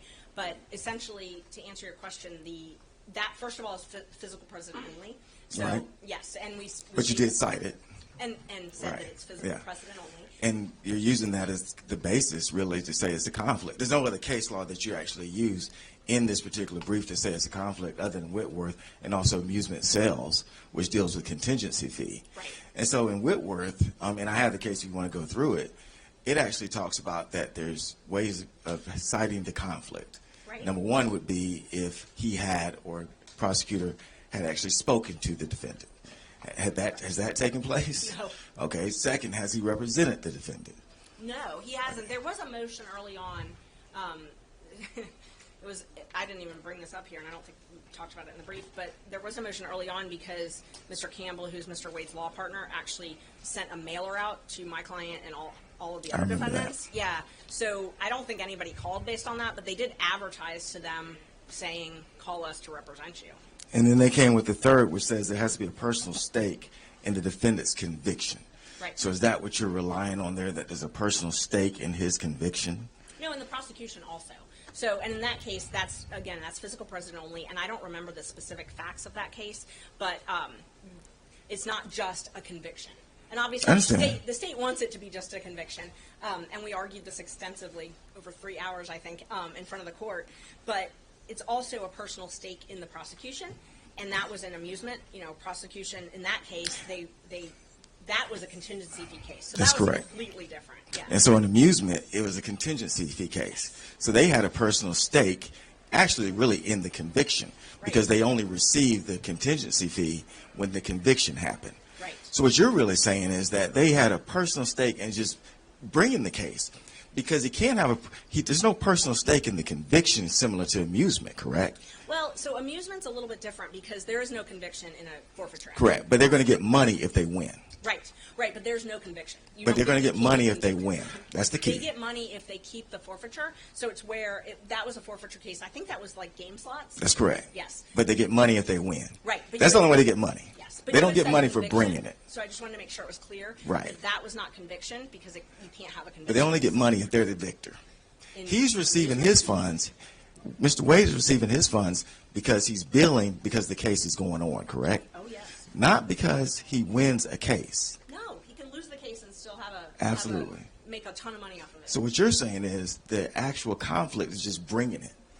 No, the actual conflict is, that's a long answer. The actual conflict is lying on your disclosures about how much money I'm talking as far as this issue is concerned right here. When you use Whitworth, you use amusement sales, and they say that there has to be an actual conflict. And amusement sales, and let's go back to Whitworth if we can, because in Whitworth, the person was actually told, the prosecutor was actually told by another prosecutor that they want the case to actually resolve in a conviction. Because what had happened was the defense attorney came to the prosecutor and said, we would like to plead. And the prosecutor basically said no. He went and got advice from somebody, and that prosecutor said, we would like this case to resolve in a conviction. Right. And so the question, and that then was held not to be a conflict. They said that still is not an actual conflict, even though someone told that prosecutor, we want to see a conviction. We actually want to see it go to the end. Don't plea him out. And the court said, no, that's not an actual conflict, because what you have to show is there's an actual unfairness to the defendant in the trial. Right. Can you point to any unfairness in the trial that's taken place? It's not in the trial, so it's not limited just to the trial. But to answer the first part of your question, when you were asking about the conviction of first mistake, Ms. Willis has made numerous public statements about her interest in a conviction. There's some emails that had been admitted as part of it, as part of some of the exhibits in the case. There's a lot of pleadings, so I don't know which one exactly, but talking about her desire for there to be a conviction and jail time. And then in my case, for example, so Mr. Wade offered my client misdemeanor probation. So we were the first people to get an offer. And we said no, we wanted a dismissal because he was not guilty. And that did not happen. So obviously there's an interest in him being convicted of something, because when the plea offer was for him to pay a $5,000 fine and have a misdemeanor. So in reality, because you said that he wanted to extend the case out, he was actually trying to end your client's case. With a $5,000. But it was going to end. It would be no more billing on that case, because earlier you said that you believe, which was total speculation, that they created this case against your client to do more billing. And what you're just telling me now is that he was willing to stop his billing because he offered your client a misdemeanor and you rejected it. You're the one who's continuing the billing. Oh, I don't bill by the hour. No, you're the one that's continuing to make him bill. He was willing to cut that off. You said, I believe that they created this case against my client so they can continue to bill. Well, he basically went out and said, I'm tired of billing. I'm going to offer a misdemeanor. Okay, And you said no. Take a couple notes because you had a couple questions there. I want to make sure I answer all of them. So the billing, so as far as the billing and the offer. So what I was trying to explain, and I'm glad you gave me this opportunity to sort of go into it in a little more detail. I tried to explain that there are really three classifications is how I broke the indictment down. There's the folks that are involved at the federal level. You see those people having, they were in D.C. Then you see the electors. Then you see Coffee County. These cases could have been handled. Ms. Merchant, we can't even hear you. Oh, I'm so sorry. Just pull it I didn't. up right Sorry. to you. Pull it to the edge of the desk if you have to, so everybody Okay. can hear. Sorry. Okay. So how I was trying to explain it is I separate this down into three different types of cases. And it could have been handled that way. Coffee County could have been prosecuted in Coffee County if it had been chosen to do that. The stuff with the federal could have been handled in federal court if they had chosen to do that. Then the electors would have been the only remaining case that could have been prosecuted in Fulton County.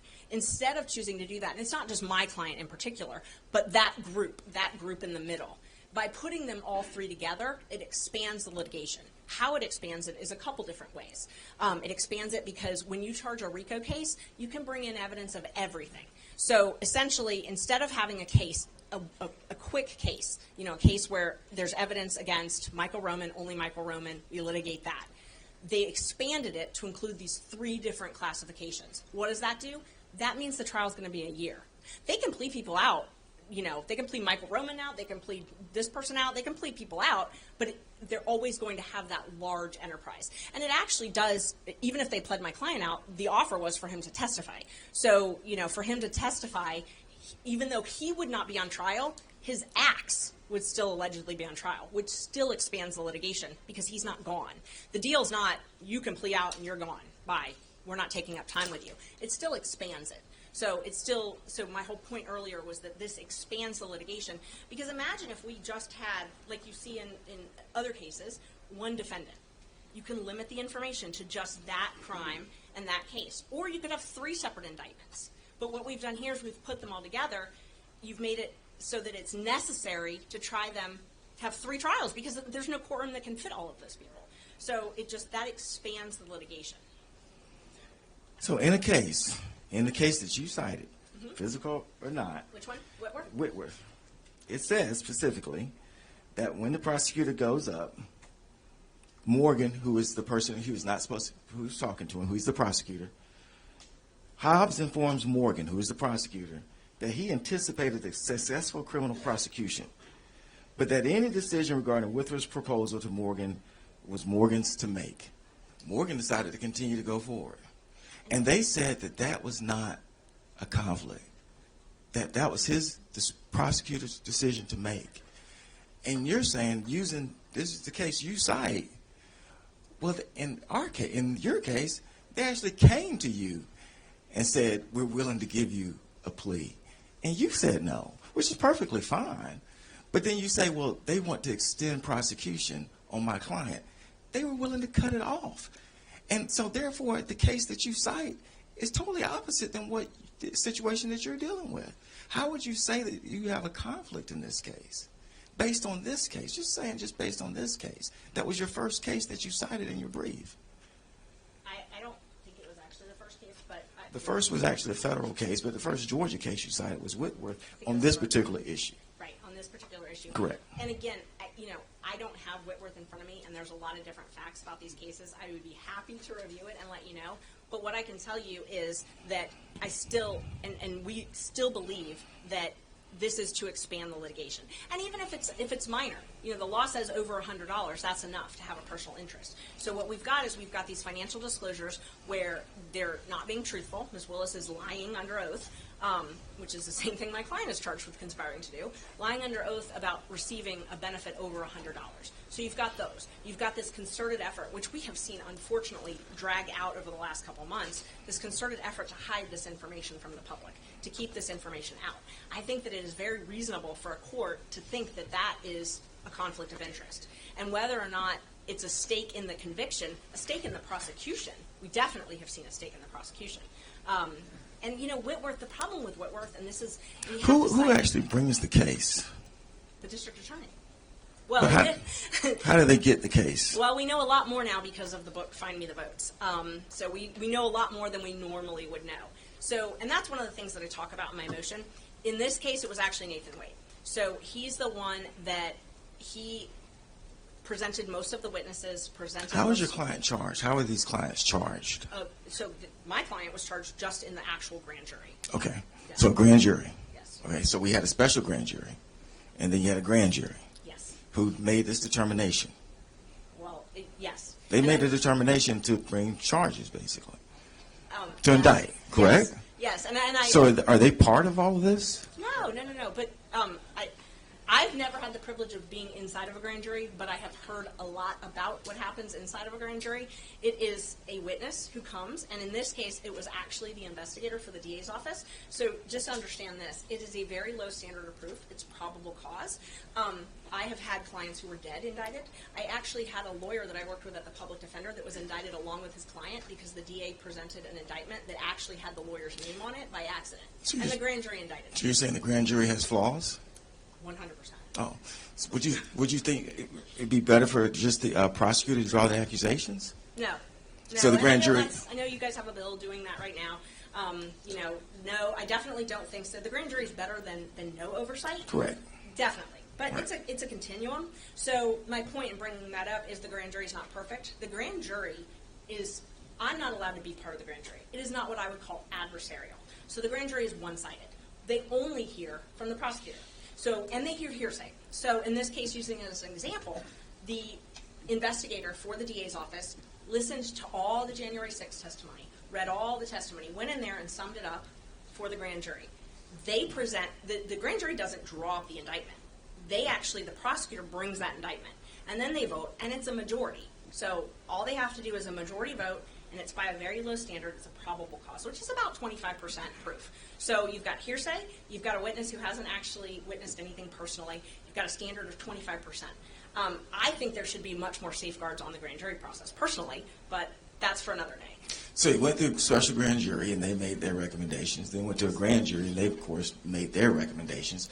And how many persons have actually pled in this particular case? 2 or 3.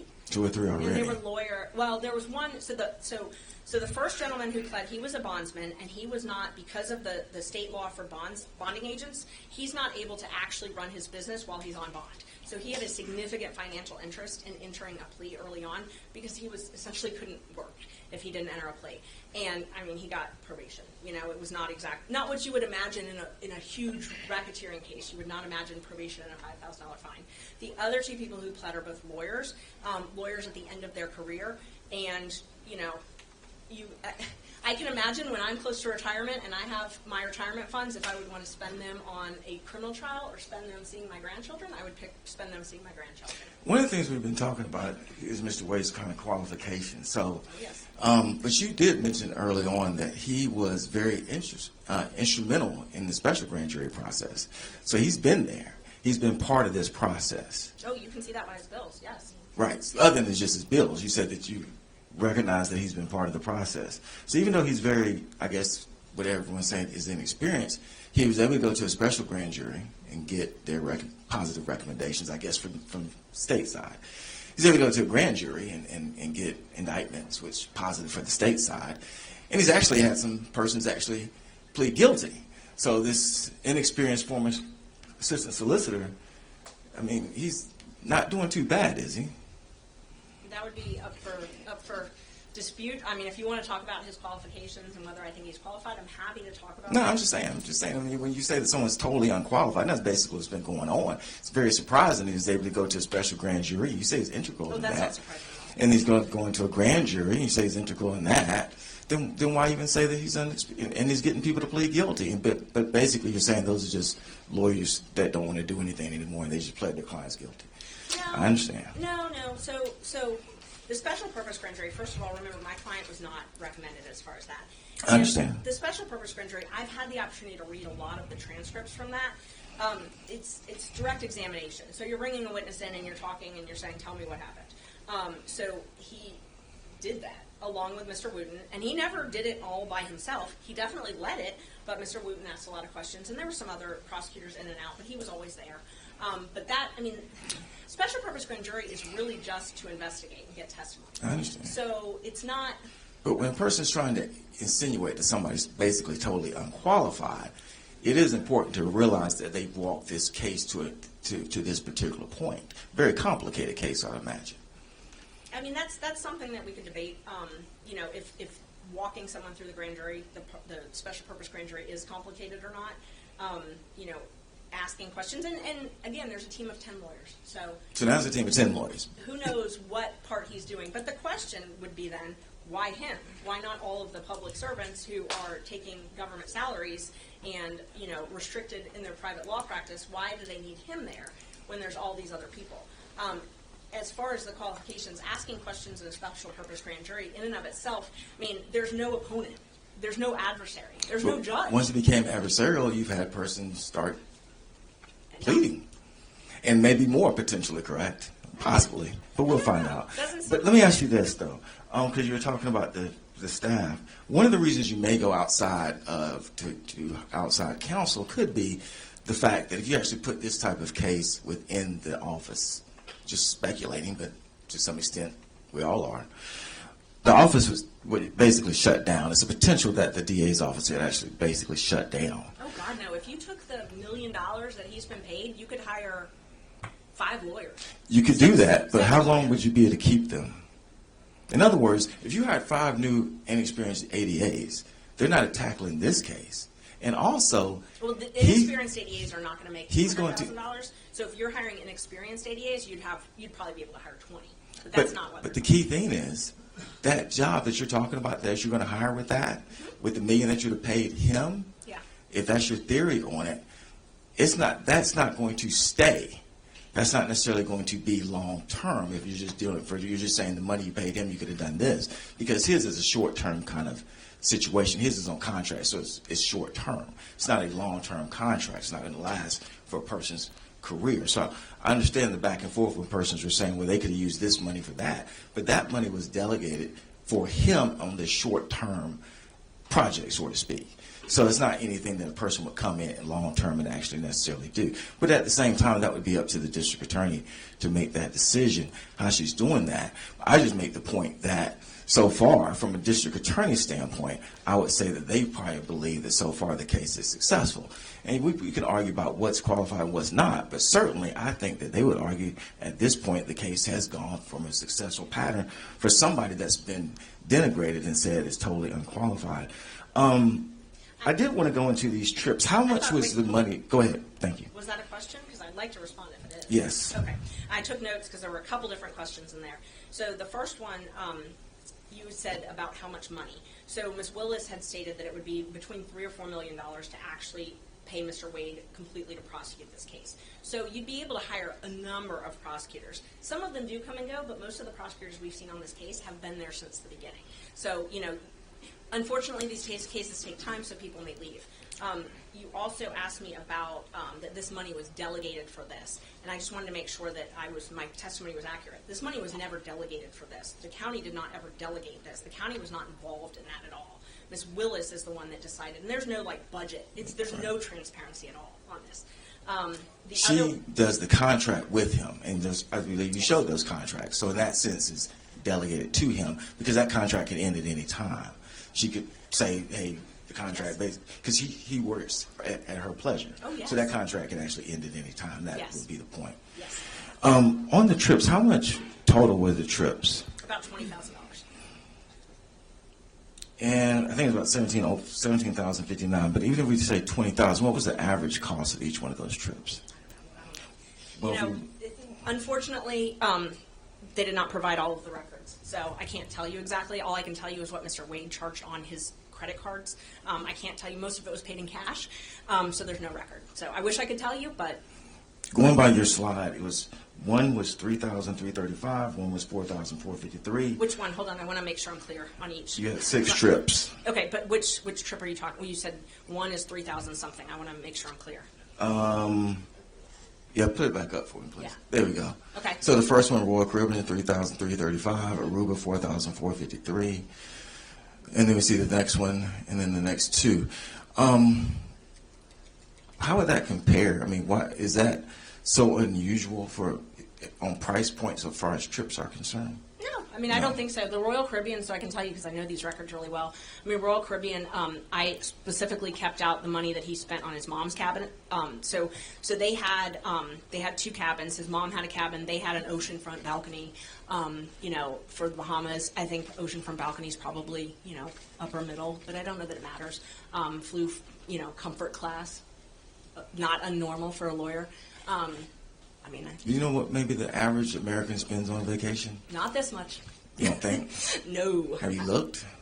No, I haven't, but I would imagine most of the Fulton County taxpayers would love to go on any of these trips. Well, if you, since you speculate a lot, I could speculate and say that you did look, and that's why you didn't put it in your brief, because Forbes actually says that the average is about $3,700 that a person spends on a vacation. For a single person or a family? Family of 4. But at that time, they were taking 2 and 3 at the time. That makes so sense. That's about normal. Hold on. I want to make sure that's clear. You said they were taking 2 or 3 at a time. All of these, I made very certain that my numbers only included the 2 of them.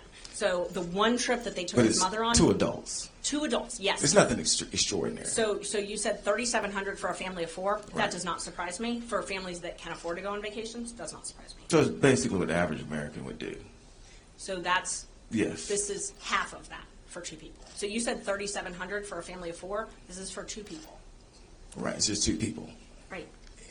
So yes. Yes. So it wouldn't necessarily be half. It's 2 adults. Bottom line is, it's not extravagant. It's not lavish, is it? The law only says $100. So. But it's not lavish. That's one of the reasons I didn't include all the Ubers. I quite frankly didn't want to do the math. But there were a ton of Ubers on each of these trips. There was a hotel at the beginning of the Royal Bahamas. I didn't include that. I didn't want to do the math, and I also did not want to. And how much does Ms. Willis make? 200 and something thousand a year. And so your argument is that a person who makes $200,000 a year is actually setting up prosecutions to go on a trip that costs $3,500. That's your argument. No, not in isolation. I mean, you're talking about in isolation. No, I'm not talking about in isolation. I'm talking about what's in briefs. I don't know what else you may be speculating about. I'm just talking about what's in briefs that says this is this is the benefit that she got. And all I'm saying is that I got a person who's making $200,000, and the benefit that you're putting into the briefs, not what you may say that you may find elsewhere, but the benefit in the briefs is I go on a trip for $3,300, $4,400, and they have made up all these prosecutions to go on a 3-day cruise for $3,300. I mean, that's your argument. That's your argument, that's your argument. That's not. That's in the brief. That's not our argument. So, we did What argue else is for in the about brief? 3 hours. What else is in the brief? What else is in the brief? Yes. A lot of facts, a lot of law. No, as far as actual financial benefit. So the financial benefit that I put in the brief was what I could prove. I did not want to have any, as you call it, speculation. I did not want to speculate about anything else. So I did not know if Mr. Wade paid for an Uber that Miss Willis was literally sitting in at the same time. You can kind of assume, because it's from the airport to the hotel, but I did not want to speculate to that. So I didn't include those in the numbers. So the hard numbers in here are all of these numbers that are on That's trips. what's in brief. Yes, the ones that I actually had hard numbers that I knew that she had. Yes, that's in the brief. In our business, we deal with proof, and so that's the proof that we have. Exactly. That's what I that did. person Yes. is doing all of this for that. Right. Okay. Oh, yeah. And so what I included was what I had the actual hard proof of. And then some of it's attached to the brief. Some of it I got by subpoena. So some of it is actually exhibits that were admitted. I think I submitted to you all the certified business records from a couple different travel agencies. Those are actually admitted. And there were a lot of other receipts that I had that I did not know for sure if they were joined. And so I didn't include those. And I haven't talked about it today. Correct. Exactly. That's correct. I 100% agree. So this is what we're dealing with. Yes, you're dealing with the stuff Okay. that's hard proof. Correct. That. So my next question then becomes, on the conflict as far as his salary is concerned, just curious. Is it the amount of salary that you believe creates the conflict? I mean, because we get stuck on money a lot. So is the amount of salary that is creating this conflict in your mind? No. Or It's is the just the fact fact that that he gets any salary at all? No, it has nothing to do with that. I did not make any allegations against Mr. Floyd or Ms. Cross. It's the fact that they were sleeping together and he was paying for trips for them to go on, and they were hiding it from the taxpayers. Which we just discussed that. That's why. So if there's not a trip, then you don't believe there's a conflict. Oh, I do, because of the Fulton County laws. The laws say that they I'm cannot. not understanding the county codes. But I'm talking about as far as like what the case law says, which is Oh, yeah. what the judge is actually going to. If they're not hiding that or against the Fulton County ordinances, They do were you hiding it, believe? though. Do you believe that there's a conflict? If they brought it out and said, "Hey, we dating," is it a conflict in your mind? They only brought it out once I alleged it, and they called me a liar multiple times. What I'm saying is, if they brought it out, would it be a conflict in your mind? If Is it they- a conflict? Here in a And what would be the Oh, conflict? So in a perfect world, what you're asking is if Miss Willis had gone to the Board of County Commissioners and said, I'm having an affair with this man, but he is brilliant and he would be an amazing prosecutor on this election interference case. Can I have an appropriations of $3 million and I will get it done? And she had said, and I'm going to go on vacations with him and we're going to date and we're actually going to go home to the safe house that Fulton County's paying for and he's going to be here for 4 hours at night. If she had said all that and they had given what they gave in Exhibit J, knowing that, Exhibit J, we wouldn't be here. So then your client actually has no conflict, because that would still exist. Your client has no hard conflict then. There's no actual conflict. It doesn't matter if you disclose a conflict. If you disclose a conflict, it still exists. And that's exactly what they said in one of the cases that you cited. If a person says, I got a conflict, but I'm still going to testify against you. I know I represented you, and I have a conflict, and I'm going to go testify against you. Conflict is now over. Absolutely not. If you have an actual conflict where your client is harmed, just because they disclose it doesn't end that conflict. No. So what you're describing is not a conflict at all. You're just saying, I caught somebody, so therefore I'm going to create something and call it a conflict. You cannot waive a conflict like that. You No, just couldn't. so- If your client is, you could not do that for your own client. If your client is actually suffering harm, as far as how the prosecution is taking place, because that's what a conflict is. Just because she says, oh, I'm doing these things, you're not going to go to your client and say, you actually have actual harm, but she said it, so we're going to still go forward. That makes absolutely no sense. I'm sorry, I don't understand your question to me. I don't know what You you're don't asking. have a conflict if you're saying if she disclosed it, it would go away. Then there is no conflict. No. I did not say that. I said we would not be here if that had happened. Right, That's what because I you said. wouldn't claim there was a conflict. No, because we wouldn't be here because it violates so many of the Fulton County statutes and ordinances and the state statutes that we wouldn't be here because it wouldn't have been approved. But if she disclosed it, not the way you said it. But if she it was disclosed the disclosed, facts- hold it's on. disclosed If now. she What is the disclosed conflict? The undisputed facts, the facts that we all, your side and my side. How is your whoever's client side- harmed? That's my question. Hold on, I'm trying to answer your first question now. So if all the undisputed facts, if those had been in front of the Board of County Commissioners, we wouldn't be here because there would not have been a contract, because it's in contravention of law. So we would not be here. I would not be bringing a motion because who knows if my client would have been indicted. Now, I wish we could go back in time and undo that and see, but we can't. And so Mr. Wade was in the grand jury. He should not have been there. He should not have been appointed. Had the Board of County Commissioners known all of the facts of the case, he would never have been appointed to this case. So we can't now speculate as to what And could have happened. what case law do you point to prove that? Oh, the statutes. No, it's not stat, not Fulton County statute. I'm asking for Georgia Court of Appeals, Georgia Supreme Court. Is there any case that says that? And there's not. No, and it's really not surprising, honestly, because can you imagine this happening? I mean, It honestly, happens. in December, would you have imagined this happening? I think most people wouldn't All have. sorts of conflicts are taken up by the Court of Appeals. I and can Supreme tell Court. you, I have found some cases in other jurisdictions, but I have never found a case in Georgia where, and mind you, this only happens in Fulton County. So we're talking about Fulton County cases where there would be a special prosecutor appointed, because it's the only place that this happens. So otherwise, maybe the AG. So you're talking about a prosecutor sleeping with the person that she is appointing to do this work, paying exorbitant amount of money, not getting county approval, not filing. Is she paying him, or is he earning the money because he's actually billing hours because he's prosecuting the case? I don't. He's I wasn't billing there. hours because he's prosecuting the case, correct? A I case that a assume. grand I jury hope. indicted. I would hope that he's billing based on work that he's doing. I don't know because I don't have proof of that, and the billing is very irregular. But I don't know, so I don't. But I wanna mean, words speculate. do matter when we say that she's not paying him in that sense. He's earning money for a case that he's in charge of prosecuting, that a grand jury indicted, and that's where we are. You're That's- correct. She is not paying him. The Fulton County taxpayers are. As they pay every prosecutor, as they pay every public defender, and every government official that actually exists. Employees, 100%. And that he is part of that process. And he is prosecuting a case that you're involved in, correct? He's prosecuting. And he's been integral in that prosecution. And you've said that. I mean, he has been very involved. Integral to me means that he is necessary. Senator Jones, are you getting close? Yes, sir. I just had one last question, and that was, in the case that you cited, it clearly says, Which case? I'm sorry. in Whitney? Whitworth versus State, it clearly says, the prosecutor should see no unfair advantage in taking advantage of the accused. That creates the conflict. What unfair advantage has he done in this case? And you've asked me a lot of questions about Whitworth. I would love a chance to read it if you have a few minutes, just so I can actually respond. I don't have it in front of me, and there's a lot of cases out there, and I want to make sure I respond accurately. Sure, I have it. Okay. Nice. Yeah, absolutely. Thank you. I'm sorry. I'm one of those people. I'm visual. I like to see it. Thank you.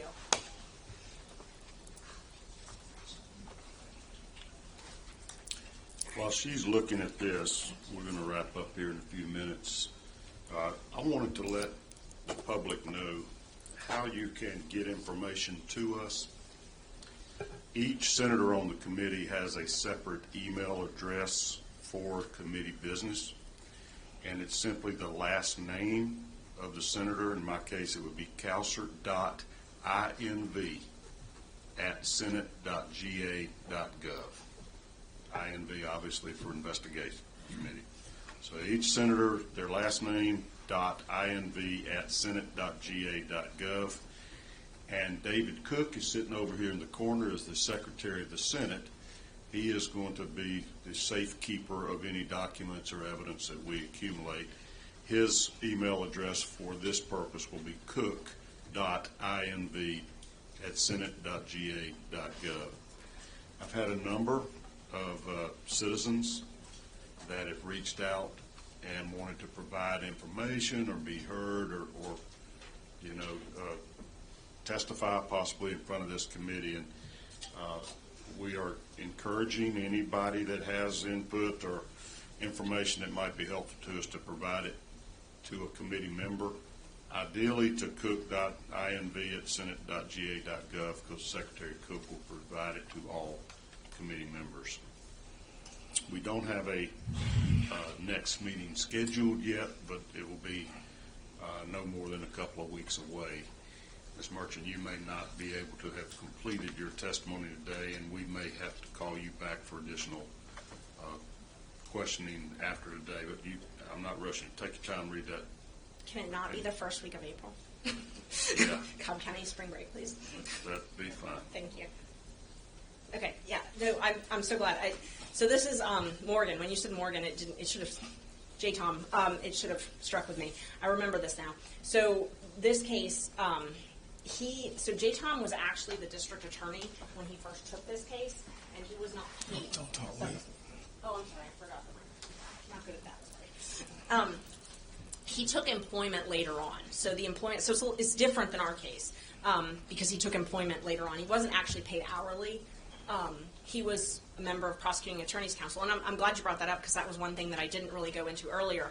The other way that counsel is usually appointed in these cases is the Prosecuting Attorneys Council actually appoints it, and that's what happened in that case.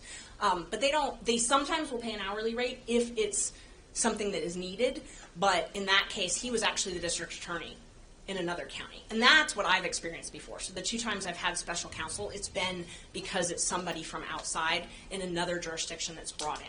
So that's what happened in this case. But then he took a job later. The other big difference with that case, and this came up in our oral arguments with the judge, that's a post-conviction case. The standard of review is very different post-trial than it is pre-trial. We're in a pre-trial posture. And we talked about that because the judge asked us a similar question about how to distinguish that. That's the big issue, and the judge pointed that out. That is post-trial. Post-trial, we have harmless error review. It's not a great review. So, it's just like ineffective assistance of counsel. If you stop the harm before it happens, it's a different review than if you fix the harm after it's already done. It's really hard to overturn a conviction once the conviction happens, and that's what you have there. But in this case, they never got to the harmless error because they said that no conflict existed. I understand what you're talking about by the harmless error, but they didn't never discuss that because no conflict existed. And you're right, it is post-conviction, but bottom line is you really did not address the aspects that I was talking about when they say is a conflict. And it's not me putting this case in talking about a conflict. It was the case that you guys actually did cite.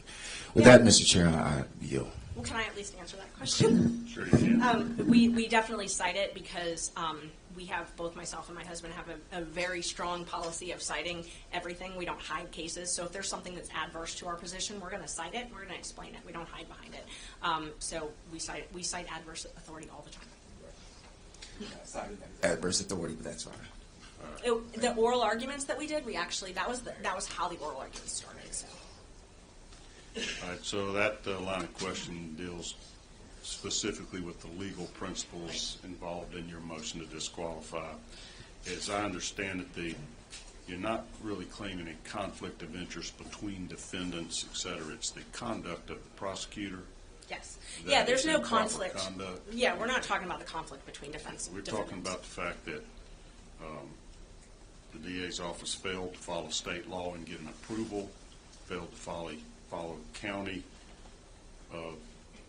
policies to get approval of her budget in this contract, that he was not eligible to have been hired had he been disclosed because of, you refer to it as nepotism, but it's relationships with, and your complaints are of she's receiving a financial benefit of gifts of more than $100, which violate county policies. Yes, county and state. So and we attached that to one of the briefs, her return where she filed it under oath that says, it specifically says if you've got something over $100, you have to disclose it.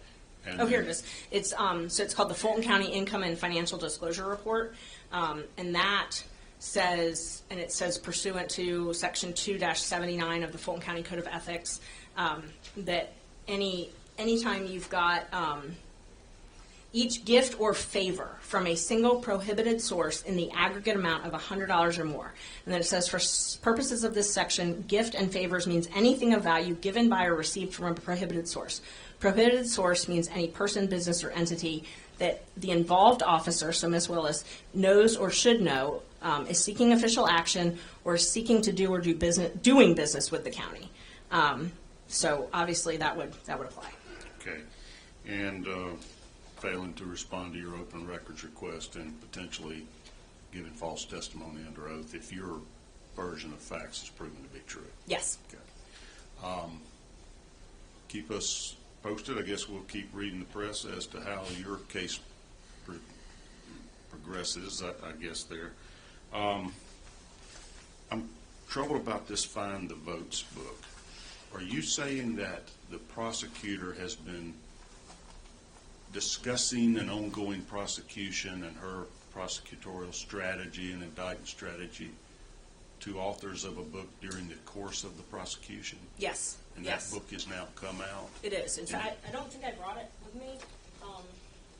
No, I have a copy. We admitted a copy at the hearing. No, it's out there. It was published. Is that a violation of ethical obligations in some way to be publicly discussing, just like the public statements you made about the guilt of a defendant, et cetera? Yes, definitely, and we allege that and argued that as far as forensic misconduct. It's very surprising, shocking, and I don't know that there's a ton of cases on it, but that book. Also, we talked about it somewhat in our hearing because it goes into a lot of details about the financial troubles that Ms. Willis had prior to becoming DA, and so it talks about that a lot.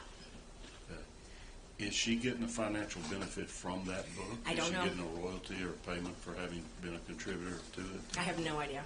Okay. But I know her dad testified that he was interviewed for it. He came to the district attorney's office and was interviewed for it as well. And I think that was when her dad first learned that she had dated Mr. Wade, I think. But I may be wrong. Or maybe that's the first time they met, something like that. All right. Well, thank you for your willingness to testify before us and the documents you provided. We'll need some time to analyze and review those. And again, all committee members have access to those. At David Cook's office, he's got them literally locked up in a room. We are not making copies or disseminating those. I will review the documents in more detail, and I'll confer with you, Senator Jones, if you're able to. We might can agree on what should be kept confidential there. I noticed some bank records and things that if it were me being investigated, I probably wouldn't want it divulged to the public. I don't think that's necessary for us to do our job here. I do appreciate everybody's attendance, and thank you all for making time to be here on our committee day. We'll keep you posted for the meetings. The meeting is adjourned.